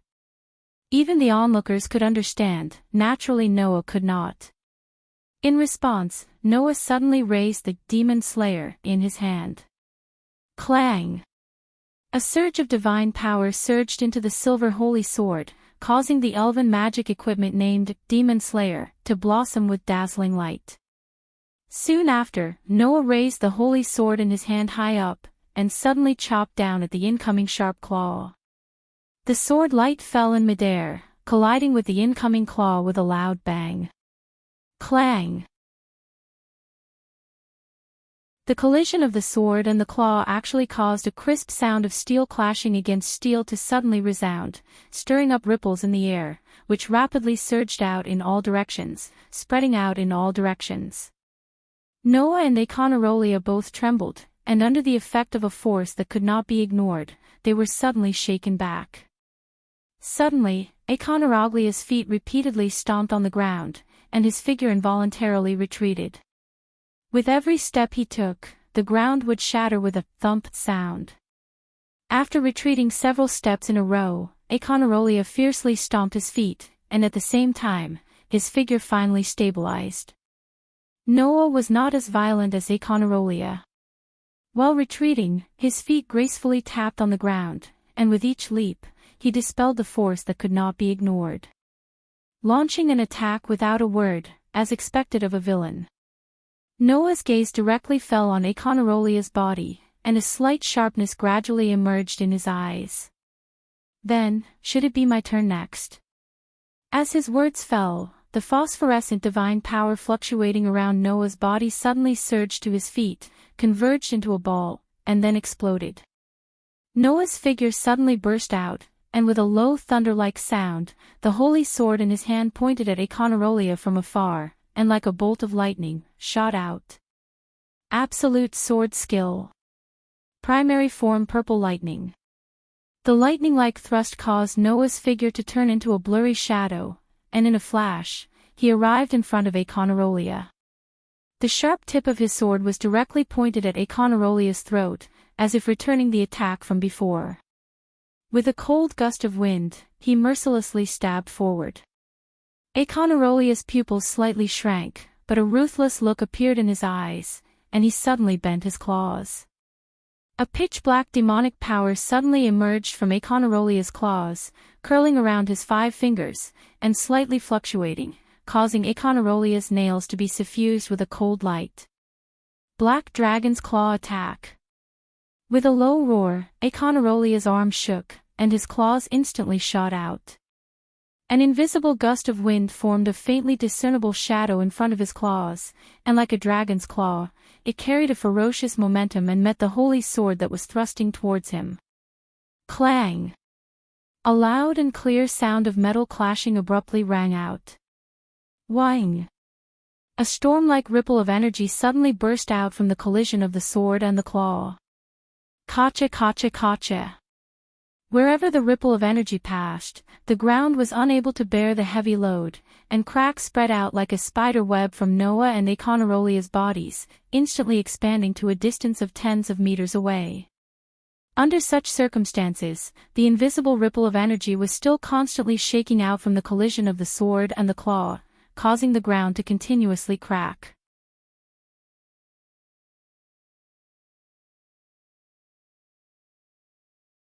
Chapter 1730. Sharp claws swept past, carrying a sinister dragon claw shadow, leaving faint claw marks in the air, directly aiming for Noah's chest. In Noah's eyes, the sharp claws gradually enlarged, as though they were announcing the arrival of death.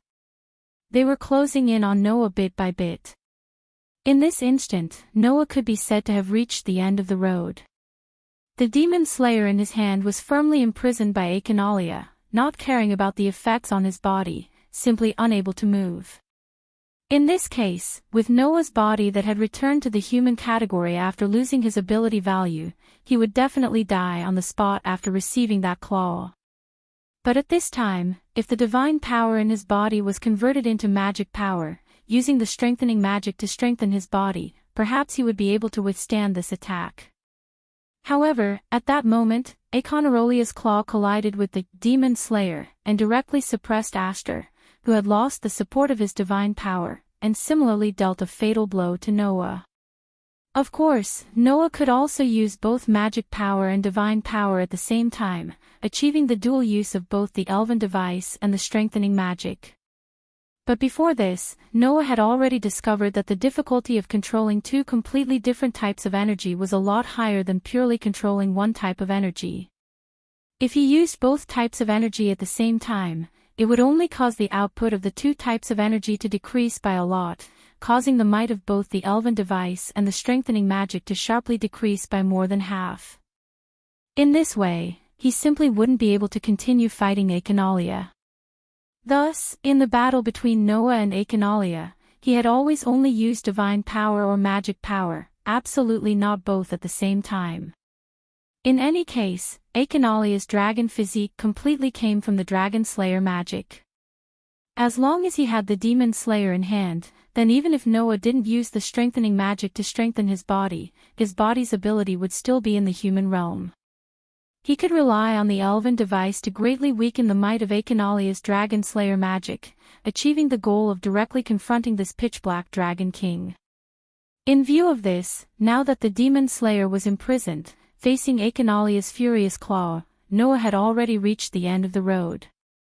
Then, at this very moment, what other methods did Noah have to deal with the current situation? The three major spells of the fairy tale required an extremely long time to prepare, and simply couldn't be used in this moment of imminent peril. None of the simulated star map, another cosmology, was effective against Akonalolia. In that case, in a situation where he could only use the divine might, there was only one trump card that Noah could use.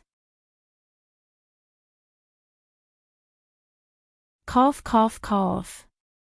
Akonarolia constantly coughed out blood, but as if he didn't allow himself to lie on the ground, he struggled to get up.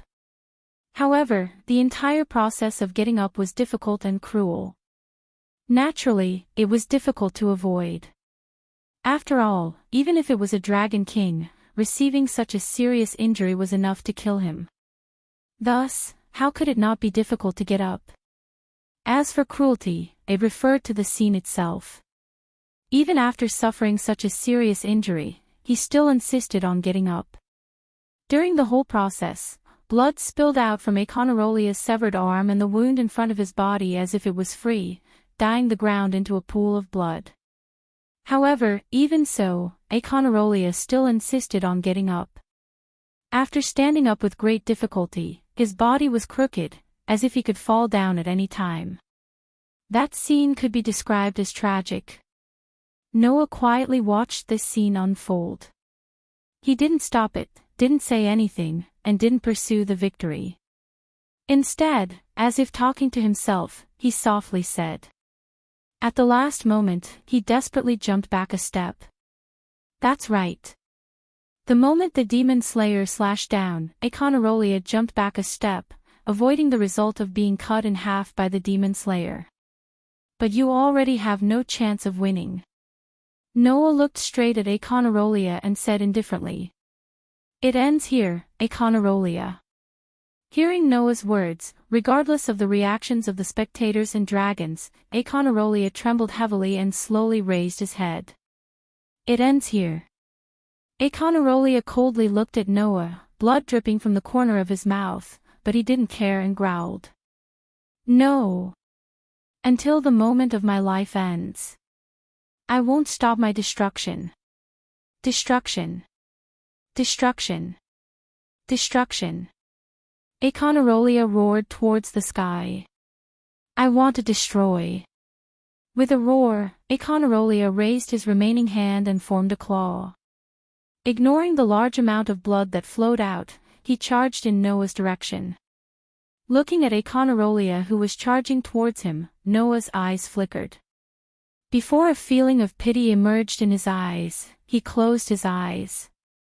However, in Noah's hand, the elven magic device named Heavenly Sword of Salvation once again blossomed with a dazzling brilliance. The brilliance turned into streaks of platinum light. Like a laser, they suddenly shot out and directly shot towards Akonarolia. Poochie poochie poochie. One after another, the streaks of light pierced through Akonarolia's body and came out from his back. Without losing momentum, they shot into the distance and disappeared on the other side of the horizon.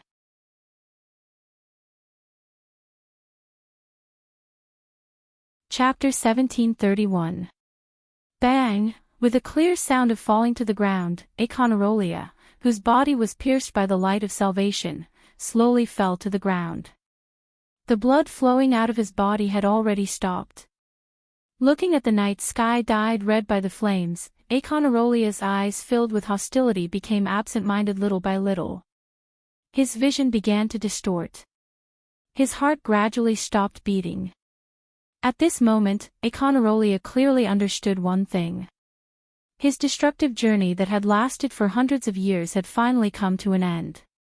Not long after, the existence called Akonarolia would completely disappear from this world. Just like what Agunal said. The era belonging to the Dragon King had impressively come to an end. Regarding this, Akonarolia didn't feel sad, nor did he feel unwilling, nor did he have the slightest resentment. There was only a tranquility that mortals couldn't understand. When he was still a human, Akonarolia was an existence with distorted emotions.